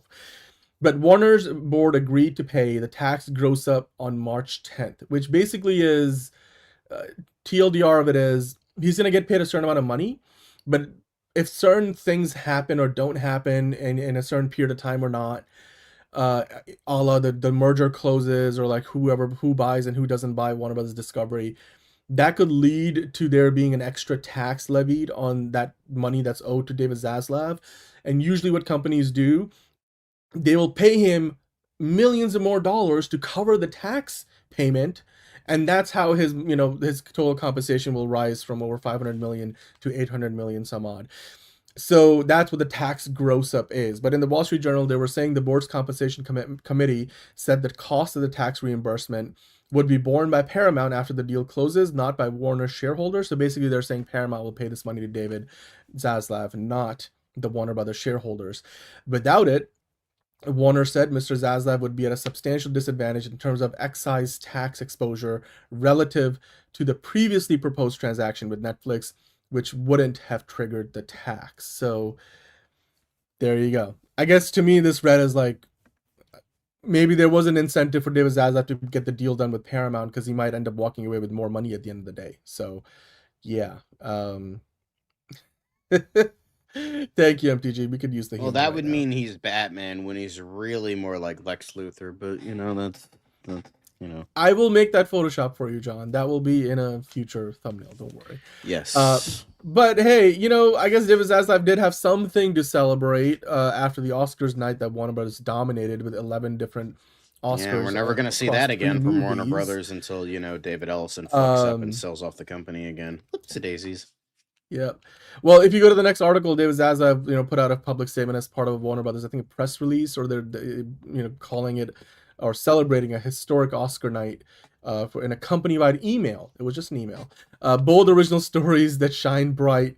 He said he championed the 11 wins for Weapons, one battle after another, and Sinners, the most of any media company this year. Fuck you, it's a Hollywood studio. Just know the industry you work in. It's not a media company, but I get it. Like, I don't know.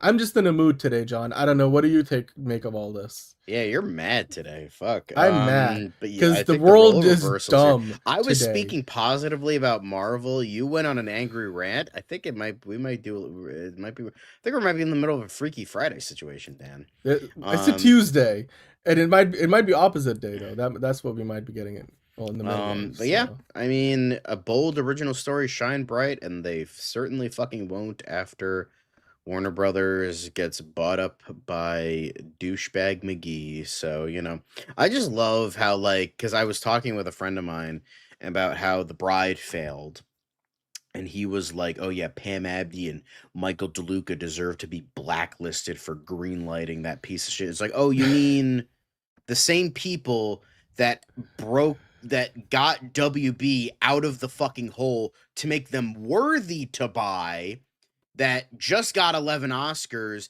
also 7 movies that opened on opening day over $40 million, and also had 9 movies in a row that was top of the box office on opening day. Those Pam Abdi and Michael DeLuca, you're a fucking idiot. You have no idea what you're talking about. But I know for a fact that he's going to be sucking David Ellison's dick once, Warner Brothers gets bought out by Paramount. Oh, he is the gracious God. It's like, oh, you mean the guy who hasn't made a box office hit since he fucking bought the damn thing? Yeah, sure. Okay. but it's like Paramount made Top Gun Maverick. That was before David Ellison bought them. But like again, okay, sure, like keep going off, Queen.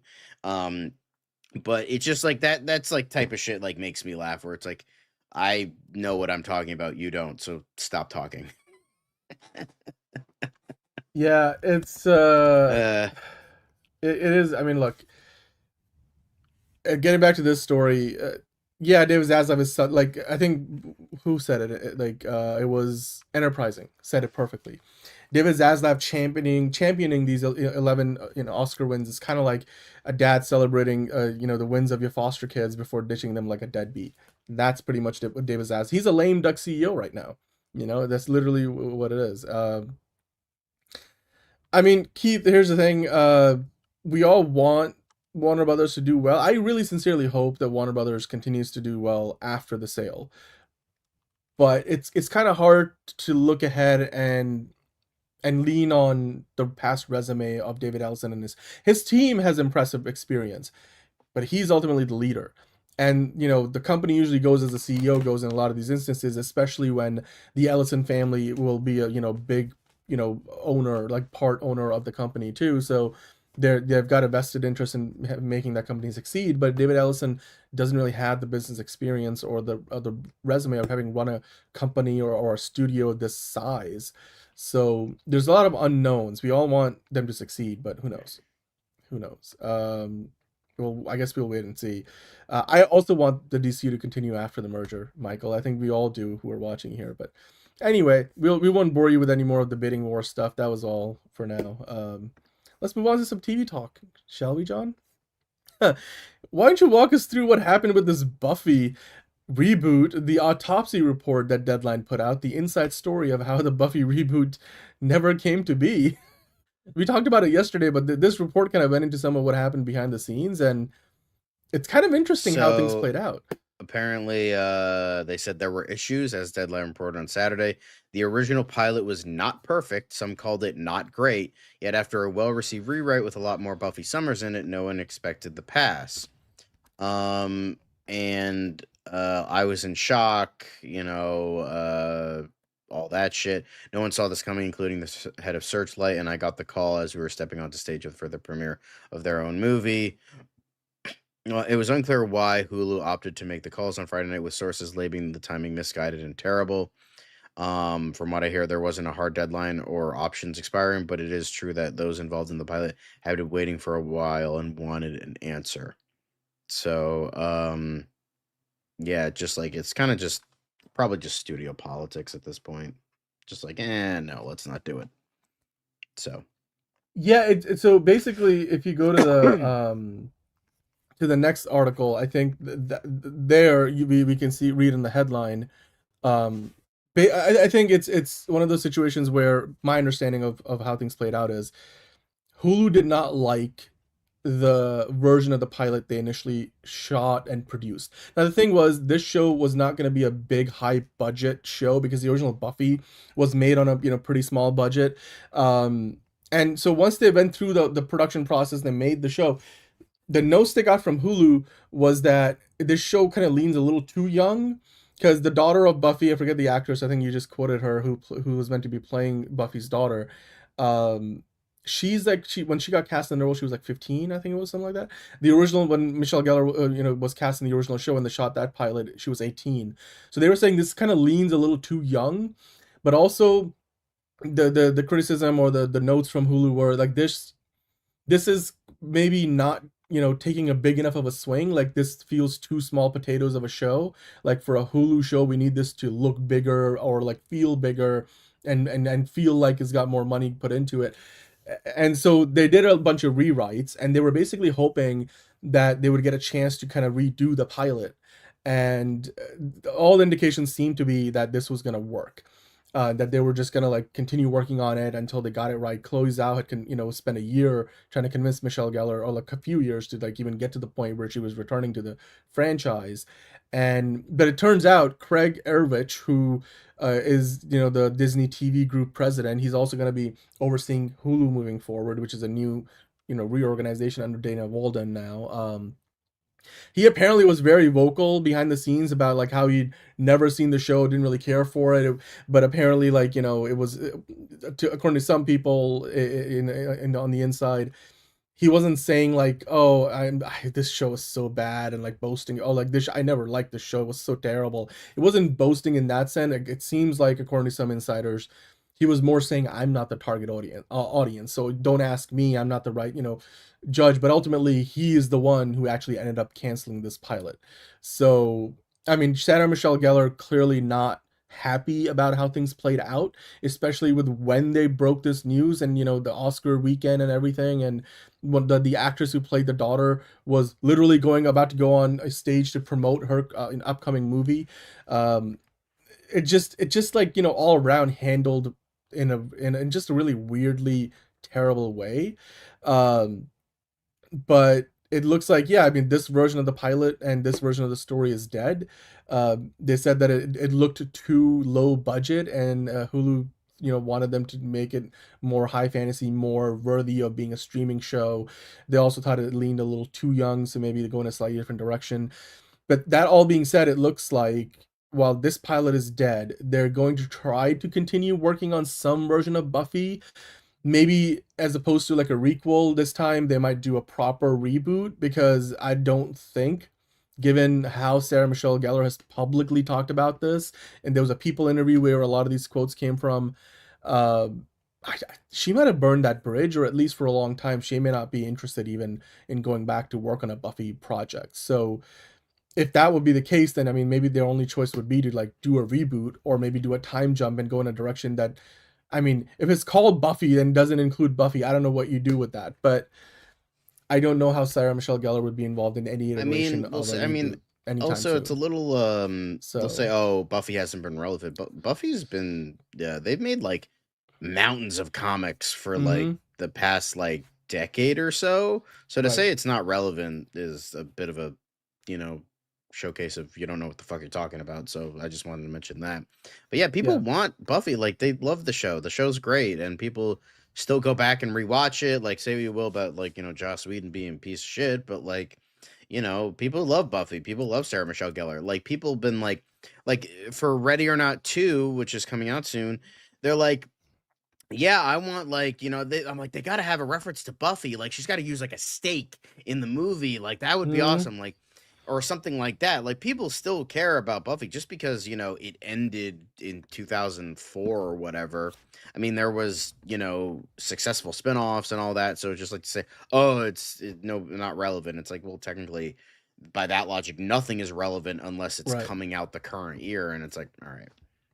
I just hope that like the way Sarah Michelle Gellar talked about it, it seemed like in her mind, you know, that Disney executive like Craig Erwich is the reason why the show got canceled, because he ultimately is the one who axed it. And, of course, it was a guy named Craig. And he seemingly was very open, you know, behind the scenes about the idea that he never liked the show. I'm like, that's the worst kind of executive you see out there, who it's like, don't shop with your own wallet kind of a move, where I'm like, you're not the target audience. Don't look at it from your perspective. Don't tell us like what you think about it, because at least you're aware you're not the target audience. But then go off of the, you know, the opinions of people who actually know what they're talking about and what they want to see of this franchise, rather than, you know, canceling it because you don't think there's a need for this to exist. Because clearly, like I said, John, there's a loyal, passionate fan base for this franchise. But I mean, some sources I think it was the Hollywood Reporter they were saying like the pilot wasn't all that good. But I mean, that aside, I just wish they gave the creative team a chance to, you know, take those rewrites and turn them into maybe a reshot pilot. You know, like HBO spent over $50 million in a Game of Thrones pilot before canceling it, and they made it and everything, but they gave that pilot and that version of the show that we never got to see every chance to succeed before they ultimately canceled it. This just feels like they gave it a shot, and they were in the middle of trying to make it, you know, work potentially, and then the decision that was made was not even ultimately made by Hulu, the company that would have, the streaming service that would have ultimately featured the show. It came from above everybody. So, and not to mention the person who boasted about how they didn't, you know, hated the show and never watched it in the first place. So it's just, I mean, all of this now coming out is just bad optics and bad PR. So more than anything else, to me, this kind of sets back this franchise for a few years, because I don't think that anybody's going to want to go back and do a newly developed version, because every time you do something like that, people will be talking about, oh, what about that version that Sarah Michelle Gellar was involved in that never happened? What about Chloe Zhao and, the work she put into this and directed the pilot? It's just, it's just for Buffy fans, I feel sad. I'm not personally one per se, but I can relate to a situation like this where it just feels like we're probably not going to get a Buffy, show for a while now, because of how this played out. So sad, but that's the state of affairs. So just wanted to walk you guys through that. But if you want to read the article, you can search for it on Deadline and the Hollywood Reporter in more detail. But there's a lot of nuances to how things played out apparently. But ultimately, it just means we don't get a Buffy requel, or anything Buffy related probably for some time. So yeah, let us know in the comments what you think about it. We might just be living in the dumbest timeline after all. But speaking of dumb timelines, it's time for the quick hits. Let's get into the quick hits, John. Yeah. Although speaking of definitely not dumb, Amazon MGM's Project Hail Mary will Ryan Gosling's $200 million space movie finally deliver a hit for the studio? I think so. I think it was great. I think the projections are up. I think we're in for a good time. It's Ryan Gosling. I absolutely agree with you. Dude, by the way, I forgot to mention yesterday, there's a really fun Phantom Zone reference from Superman 2 in this movie, that it's a blinker, you miss it, but if you haven't seen the movie, I won't tell you when it comes up in the movie, but if you're a fan of DC, and especially if you're a fan of Superman and like the Christopher Reeve iteration, there's a little reference to the Phantom Zone from those movies. That was like, I was like, wait, what? That was cool. It's just like, and there's a bunch of other references like that in the movie too, but it's fun. It makes the movie more relatable. It makes it feel like this is the story that happens in a world that feels like the one we live in. The other thing I wanted to quickly mention, they kind of brought up in this article that Apple has gone all of a sudden from saying we're going to invest $1 billion a year in theatrical movies to being completely gun shy. Like every movie, like we're going to talk about a Keanu Reeves movie coming out this year with, Jonah Hill and everything.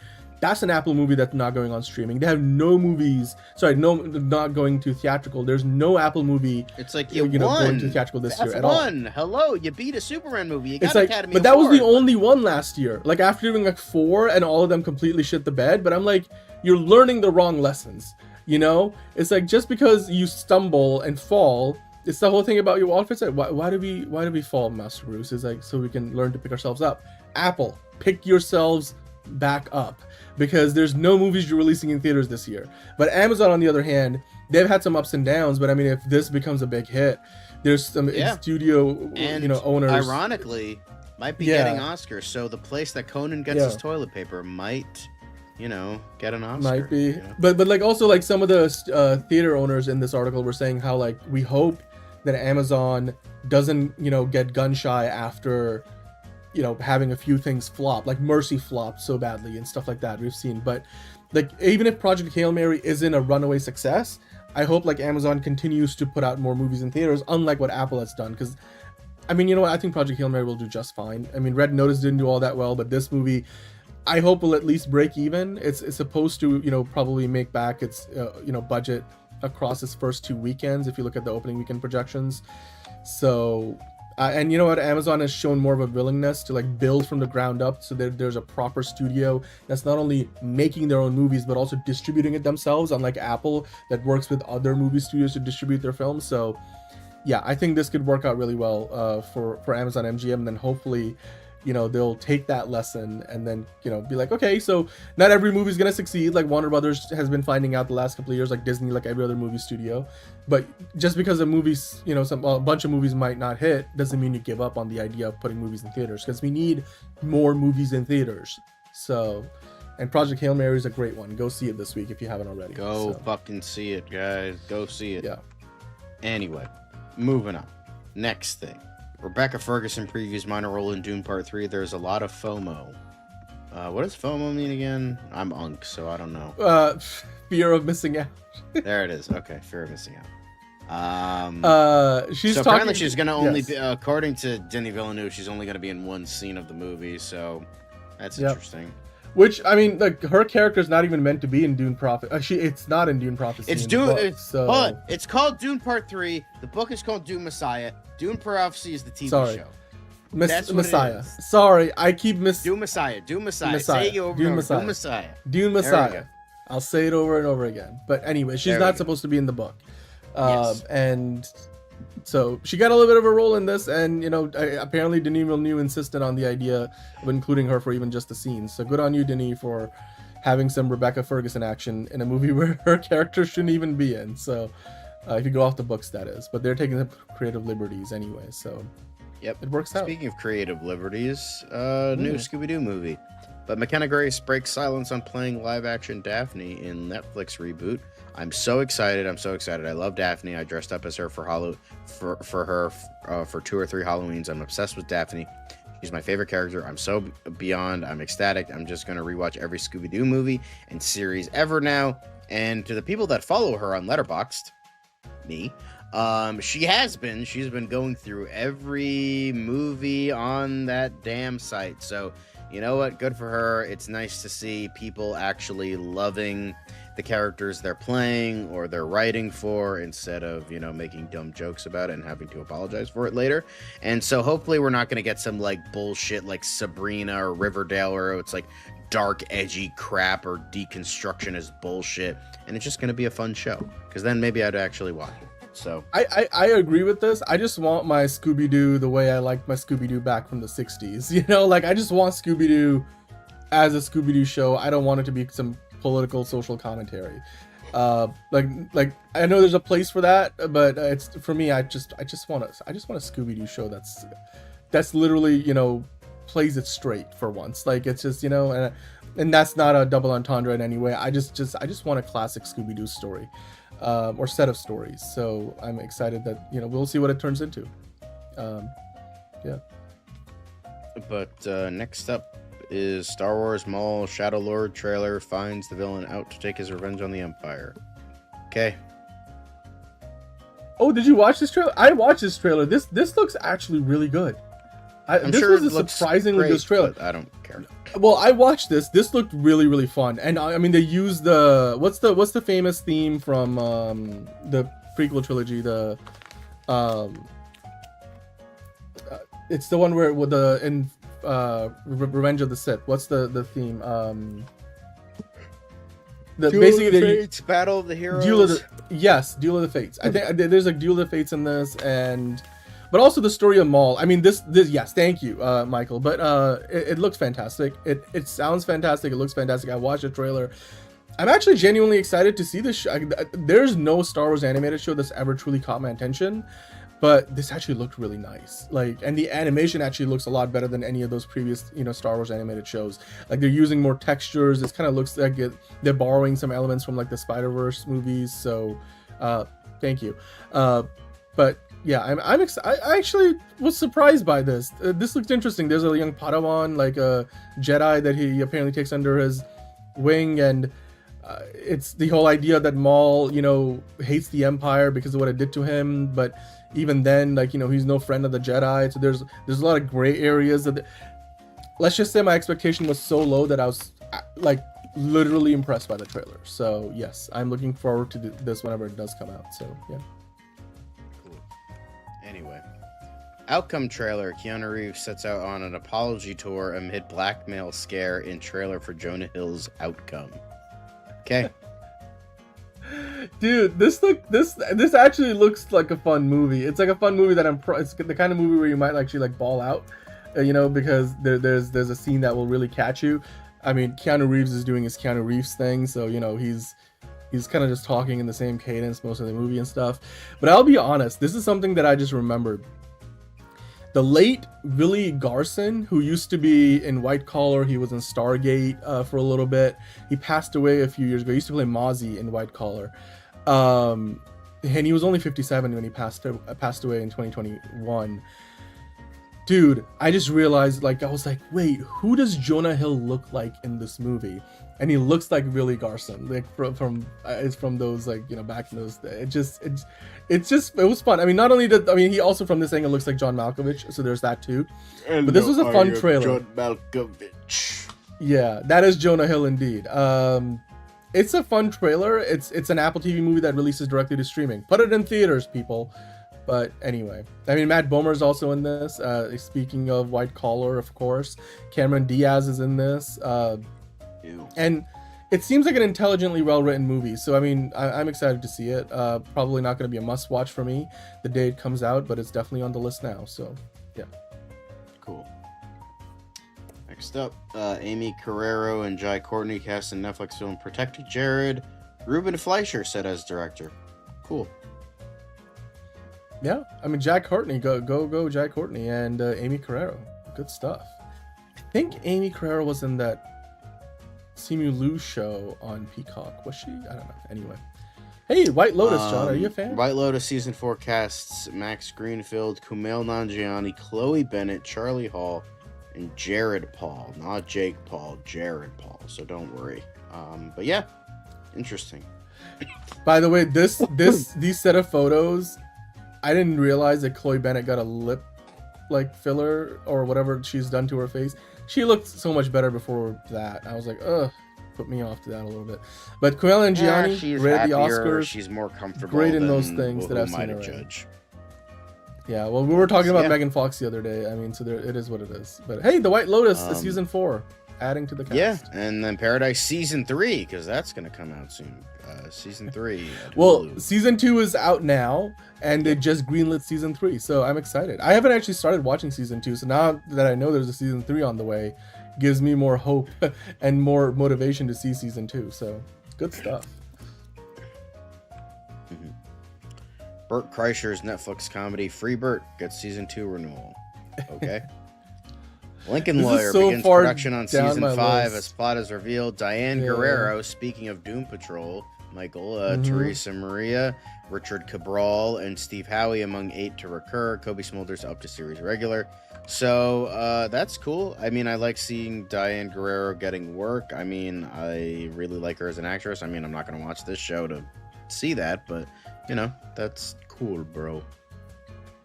I love how you very specifically picked her out from a list of like 10 different actors, but it's all good.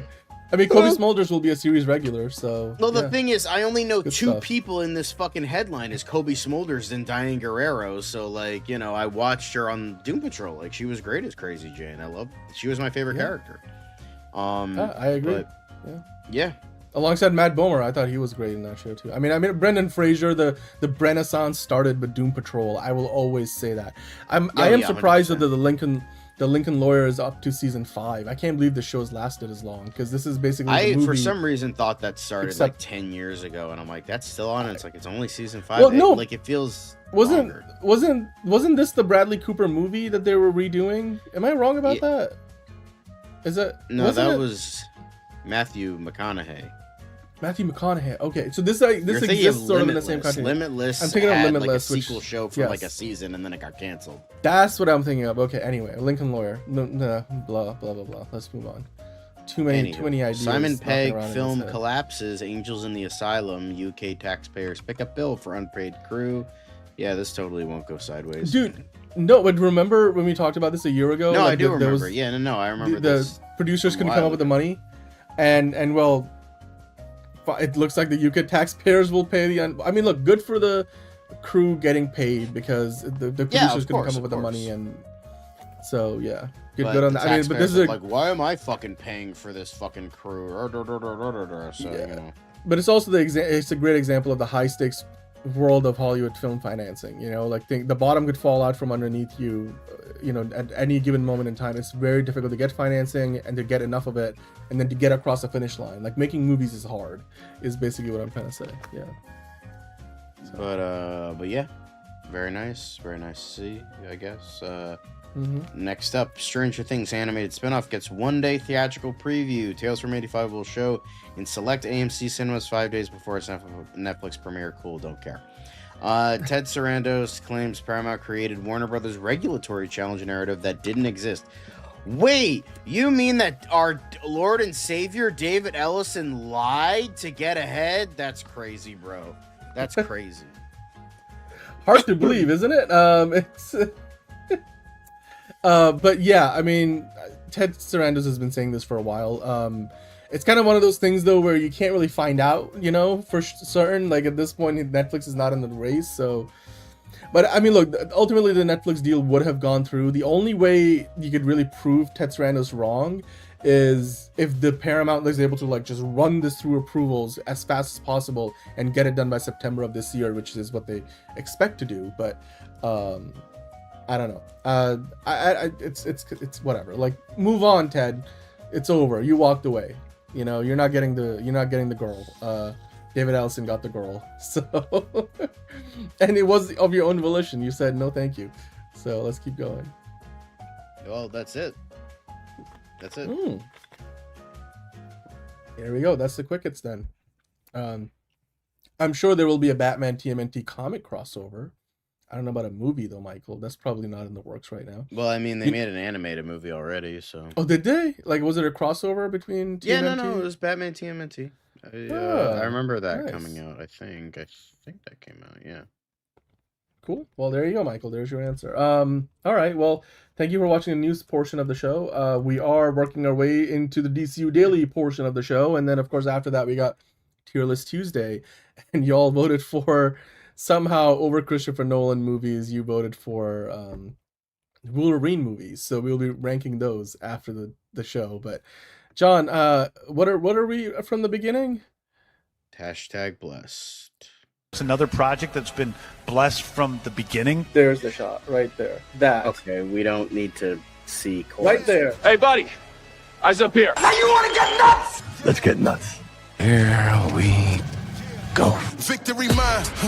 Ask me how am I doing? I'm telling you, really, I'm doing sublime. I never wait in the stewardess line. I just go do it. I'm moving my time. Really had nothing to do with it. How am I moving? I'm moving like you want to shine. Follow my lead. Don't listen to lies. I had to put me all on the line. That's why I know that victory's mine. I prefer Jared Leto. Honka honka.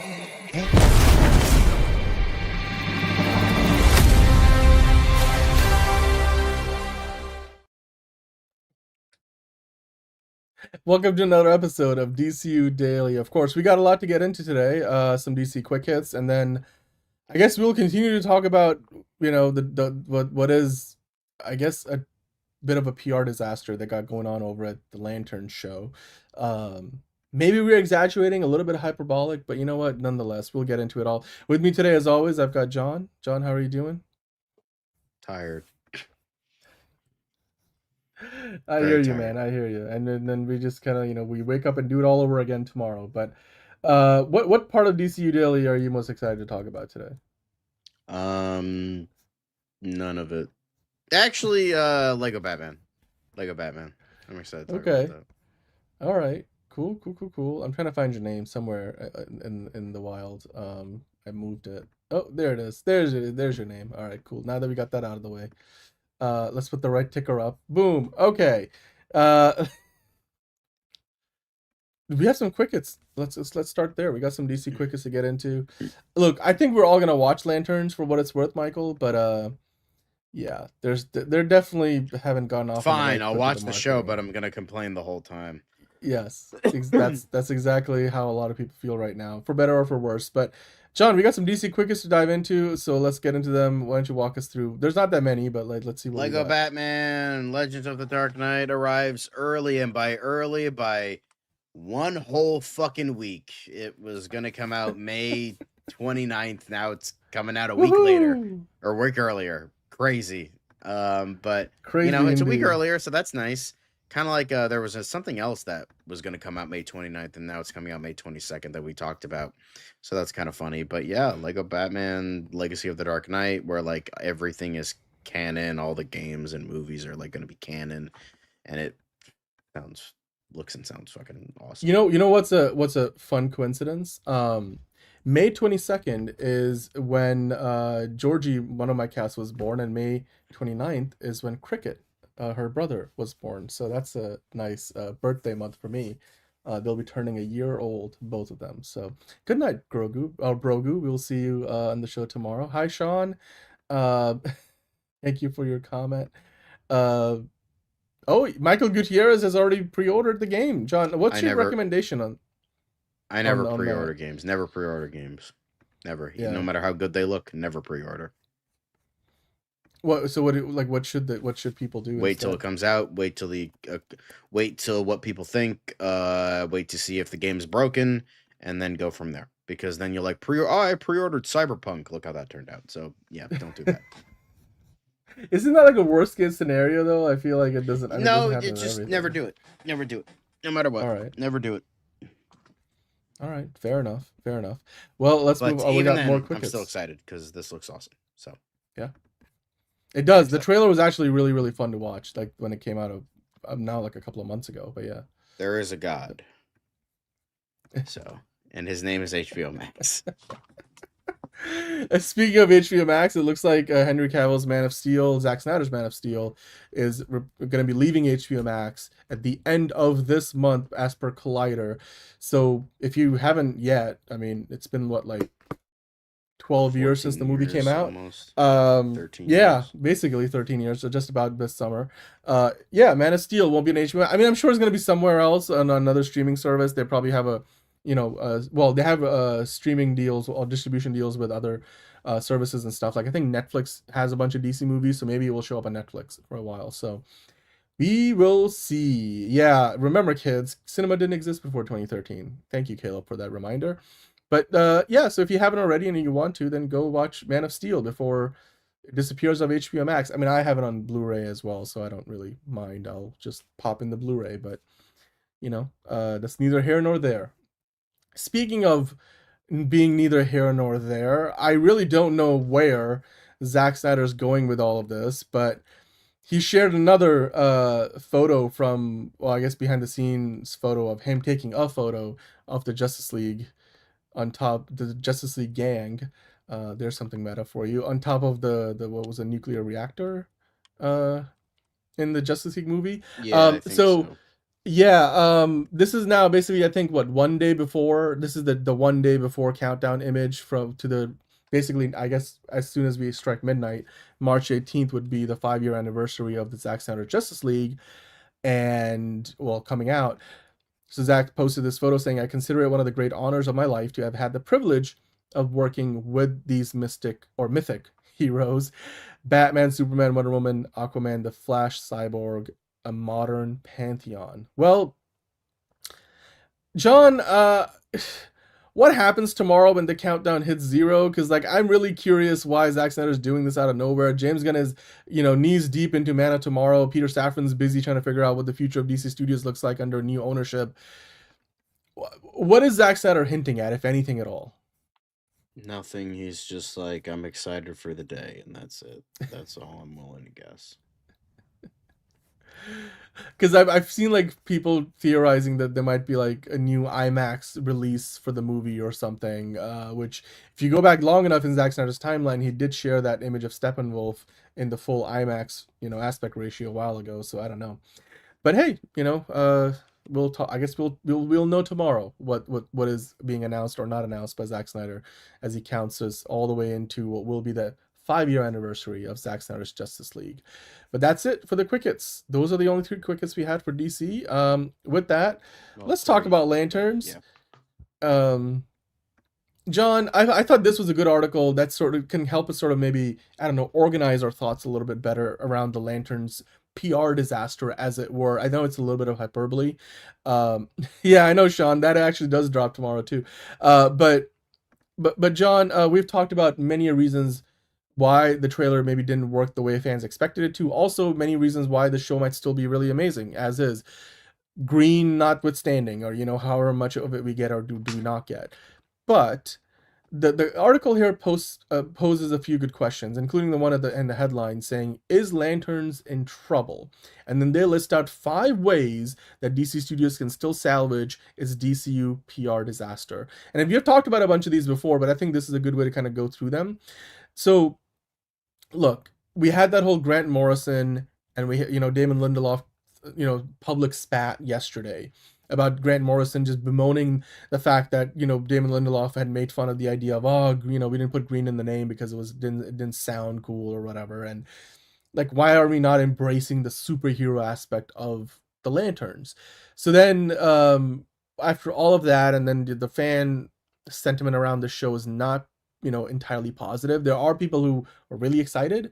There are also people who are not excited at all, and there are a lot of people who are in the middle. But that's not exactly what you want, I think, from a show that you would hope would be just a runaway hit, so you can do more of them.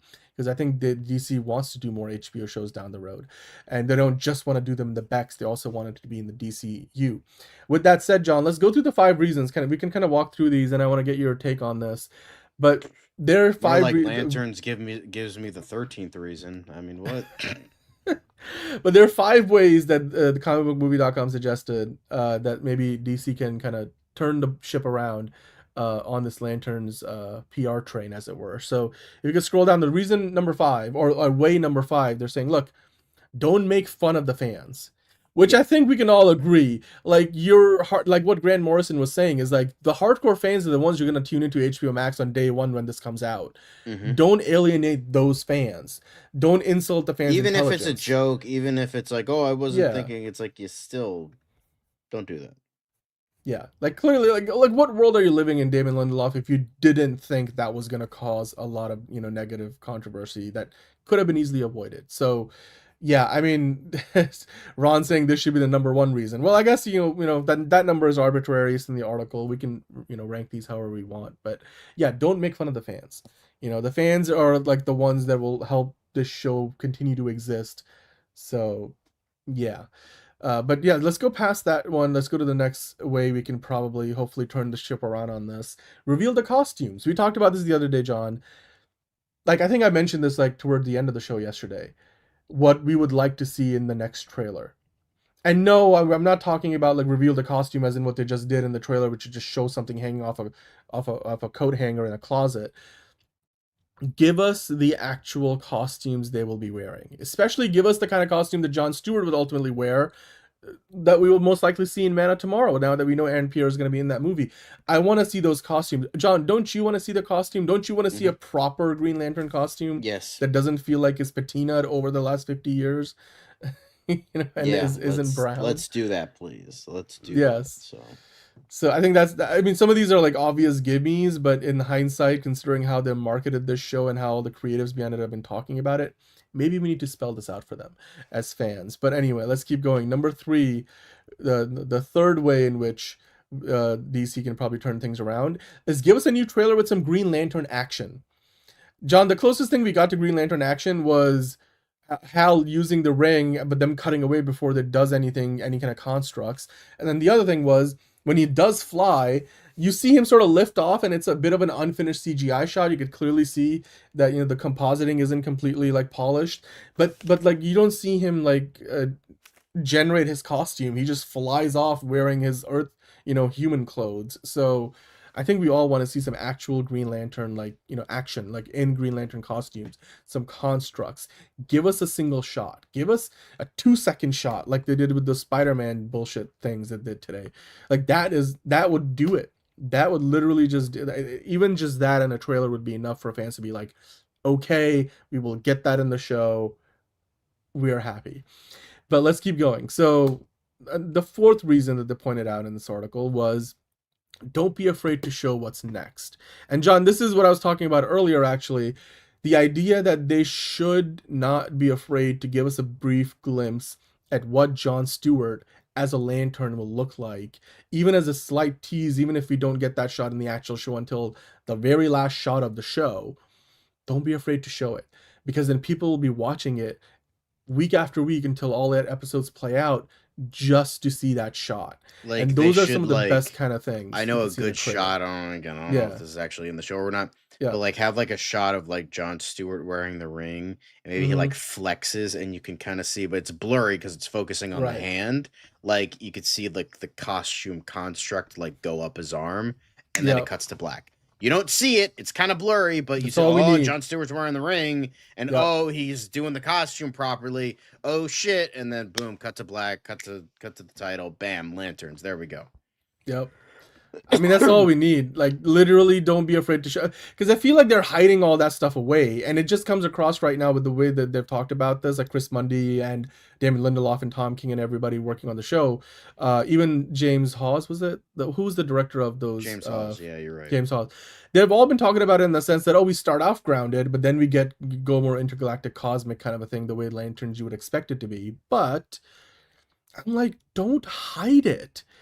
We can imagine an HBO show where things get a little cosmic and less grounded. It wouldn't be the first time we see a show on HBO that doesn't feel like you're watching The Sopranos or something like that. So don't hide it. Embrace the comic book aspects of things. Show us what's coming up next, especially now that we know that we're going to get a Jon Stewart in Man of Tomorrow. Just don't hide, especially now in the position that they're in. I feel like they need to turn the ship around by doing something extreme like that. And I was telling you guys about it yesterday. I'm like, that's what we need in this next trailer, or even just give us a still. Don't even put it in the trailer. Give us a still from like they released the day after the trailer. Even an image would do it for us, or give us a poster. That would do it for us too. So it will calm the fears that a lot of fans have. But let's keep going. The last way that this comicbookmovie.com article suggested that DC could turn things around for the Lanterns PR disaster is, they were just asking the question. They were saying, is the damage already done? Because, like, John, I think we have been talking about this for weeks now, but you were already sort of skeptical about the show before the trailer came out. Right. And also, like, this wasn't even the first flub in this marketing campaign. Remember when they released that Aaron Pierre talking about the teaser sneak peek that was longer than the actual sneak peek that happened months ago? Or like, we got that one shot, that one image last year, and then after that they got nothing for a while. They've just been giving us these little crumbs. When DC and Sony are in a race to see who has the worst marketing challenge. And it doesn't make any sense to me, because I'm like, this is the same DC Studios that gave us Superman. The same, like I know James Gunn isn't doing everything himself, but I'm like, the guy must know like what's going on. I'm like, James, call Peter Safran, call these folks, be like, guys, it's simple, it's easy, like we have done this before, we're doing it for Supergirl, like you don't have to do much. But like the point that they're making here, John, I don't know where you stand on this today, but there are a lot of fans that just got turned off. Like there's at this point between not getting much of anything at all after that one image to then having that teaser, like little sneak peek that came, earlier this year, being a total fake out, to being this trailer now, not really giving us what a lot of fans expected. Those are strike one, strike two, strike three, and a lot of fans who are very skeptical are already out on the show. Do you think there's anything that will turn those fans' opinions in favor of the show at all? Like, are you one of those fans who just at this point are like, no matter what happens, fundamentally this show is not aligned with my vision of what I would like to see with the Lantern show? I mean, yeah. I mean, I've seen so many of my friends like say, like, after Superman, after Creature Commandos, and after Peacemaker, they're like, I'm done with DC. They're like, I watched Creature Commandos, wasn't special. I thought Superman was fine. And they're like, Peacemaker season 2 was garbage. I'm done. And now they see stuff like the Supergirl trailer, this trailer, and they're like, yeah, I'm happy with my decision because I'm not seeing this shit. So it's like you've already lost people that, I mean, to be fair, you lost kind of dickheads that weren't willing to give any of this a chance. So like there's that. But it's just, you already lost a ton of people, not just from this, but from other decisions. And it's just like, oh, okay. And now it's like you had a great year, like great with Creature Commandos, even though that started into the 2024. It went into 2025, and then Superman, and then for the most part Peacemaker until that last episode. And then now you have probably the biggest and most important year, because you have 3 projects that are not James Gunn directed. Now you have a merger to deal with. Now you have like the true start of your DCU, and it's already starting to shit the bed. Which I'm not saying like, oh, the DCU's done, it's a fucking contest. I'm not saying that. I'm just saying 2026 is probably the most important year, and it's like if you don't like get your shit together, the DCU is gonna end after Man of Tomorrow. Like, even if that gets there. So I mean, the early signs for this year's 3 projects are a complete mixed bag, and that gives Clayface even less runway to and people are already like, I'm not watching. Why the fuck would I watch a Clayface movie? I don't get they don't, because they don't like look up like, oh, it's written by Mike Flanagan, and even then, a lot of people don't even know who fucking Mike Flanagan even is. They don't know the main guy. They don't. There's no star power behind it, and even if star power got people in the seats anymore, it doesn't matter because it's like, well, there's nothing here for me. So it's like you have 3 controversial projects, like Supergirl. It was mixed to positive, but still pretty mixed. A lot of people are like, oh, Millie Alcock's ugly. Millie Alcock doesn't give me a boner, so I'm not going to go see it. You have those assholes, which is stupid, but, it's still something, I guess.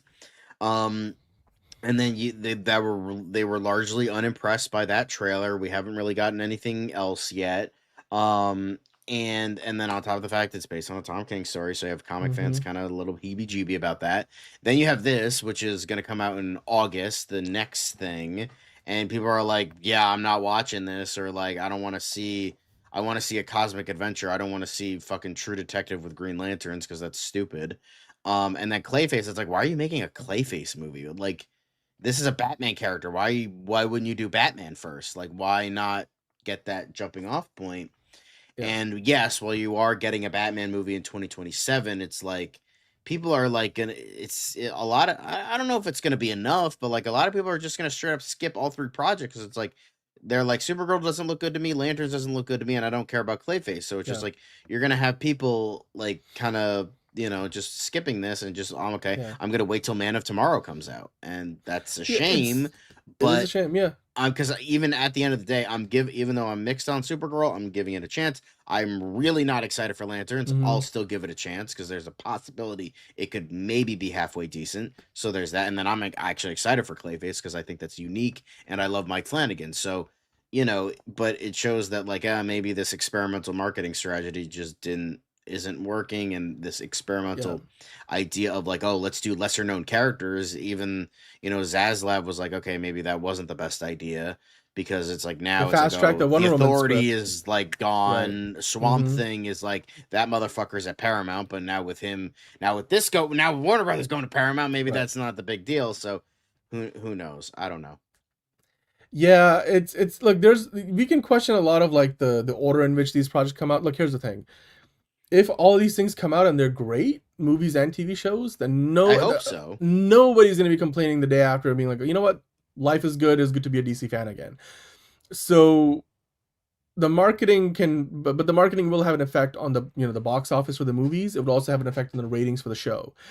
The other thing I mentioned yesterday that I'll just kind of like try to TLDR it today because I went through it in a lot of detail was we haven't really seen a true to form Green Lantern story in live action in a very long time. And the last time we got one obviously was not very good, the whole Ryan Reynolds version.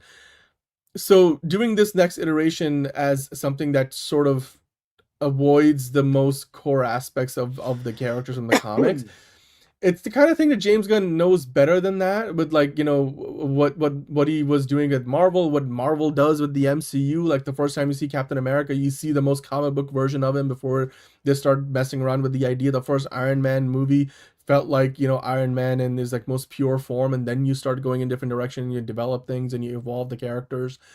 DC has done it with Superman. You get a very core to the character movie last year, and now with Man of Tomorrow they're going to start to like add some wrinkles into the story and the character development. So with Lanterns, it's just even, and if you're going to go cosmic like with later in the show, then show it, like lead with that, like don't bury the headline. It's just by the way, James Gunn has specifically said that Panic in the Sky was not specifically a storyline that he was very inspired by, Just Some Geeky Guy. He's actually debunked that idea. Like somebody literally asked him that. So just to address your super chat, but thank you for the super chat. Another super chat from Just Some Geeky Guy saying Gunn should do with Lanterns what Feige did with Born Again by replacing the writers and showrunners in the next season. Well, I think it's too early to tell. It would also be like a big thing, like reflection of like, oh, James Gunn, Peter Safran clearly like, they made a really bad decision. replace the writers and showrunners the next season. But the thing is, we don't even know if this is going to be more than a limited series. I don't think this show becomes a multi-season thing, because if all of a sudden Jon Stewart's in Man of Tomorrow, then they've already transitioned the character into the movies. So I don't think we're going to get more than a season. This might just be the 8 episodes and that's it. So I don't even think this would apply. But, you know, thanks for sending that over. Yeah, I think if they gave us a little bit of a look at the Lanterns in space, even for a shot or two, like you were saying, I think a lot of people would be much happier. It just calms people down, because marketing is all about bringing everybody along for the ride. You want to bring in the widest possible audience. So yeah. I think a lot of us will still watch the show. I'm still cautiously optimistic. I overall enjoyed the trailer, but I share a lot of the concerns that you, John, have, as well as a lot of people watching. Hello, Manga Phantom XD. How are you doing? Thanks for popping in the chat. All right, you're already saying I'm leaving. All right, we'll see you later. But yeah, it's too early to comment. Attention. That's okay. Yeah. Sorry, man. Hello, Manga. Well, you know, in hindsight, it was good to have you while you were here. But yeah, why show something before it's ready? That's a good question. That's a good point. But I mean, like, the show comes out not too long from now, and even, you know, a half-baked shot might belay some people's concerns, is all I'm saying. But especially in hindsight, with where things are right now with the public sentiment, especially among the fandom, they need to give us something that I think is going to calm those fears. Because if it isn't the show, then give it to us. But thank you, Figuring, saying, Dan, facts, there is cool if there is cool cosmic stuff, show it in the trailer, then people can look forward to it during the Hugh Detective part of the show. Yeah, exactly. And, you know, I think we're all on the same page on that one. So we'll leave it there for now. I think we'll continue the conversation, obviously, as more marketing, you know, elements drop for the show.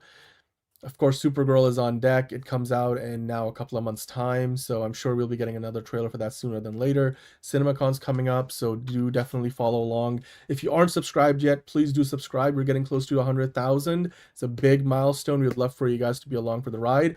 And then leave a comment down below. For anything, just like give us a little compliment if you can, or like, you know, give us a little mini rant. Tell us what you thought about the Spider-Man trailer. Are you looking forward to Lanterns? Those comments really do help us out with the algorithm, because it helps, you know, YouTube realize that this video should be in front of more eyeballs. And then hit the like button, that helps us out, and hit the notification bell if you want to know when we're going to be live. Much like right after we end this show, we're getting into Tier List Tuesday, so we'll be ranking the Wolverine movies that you guys voted for, and we'll see you there. But until then, thank you for joining us on another episode of DCU Daily. We'll be on Tier List Tuesday right after this, and then after that, tomorrow, we'll be back with another episode of DCU Daily. So we'll see you there. Until then, John, thank you for another great show, and peace. It's another project that's been blessed from the beginning. There's the shot, right there. That. Okay, we don't need to see right there. Hey, buddy. Eyes up here. Now you want to get nuts? Let's get nuts. Here we go. Victory mine. Ask me how am I doing? I'm telling you, really, I'm doing sublime. I never wait in a stewardess line. I just go do it. I'm moving my time. Really had nothing to do with it. How am I moving? I'm moving like you want to shine. Follow my lead. Don't listen to lies. I had to put me all on the line. That's why I know that victory's mine. I prefer Jared Leto. Hunka, hunka.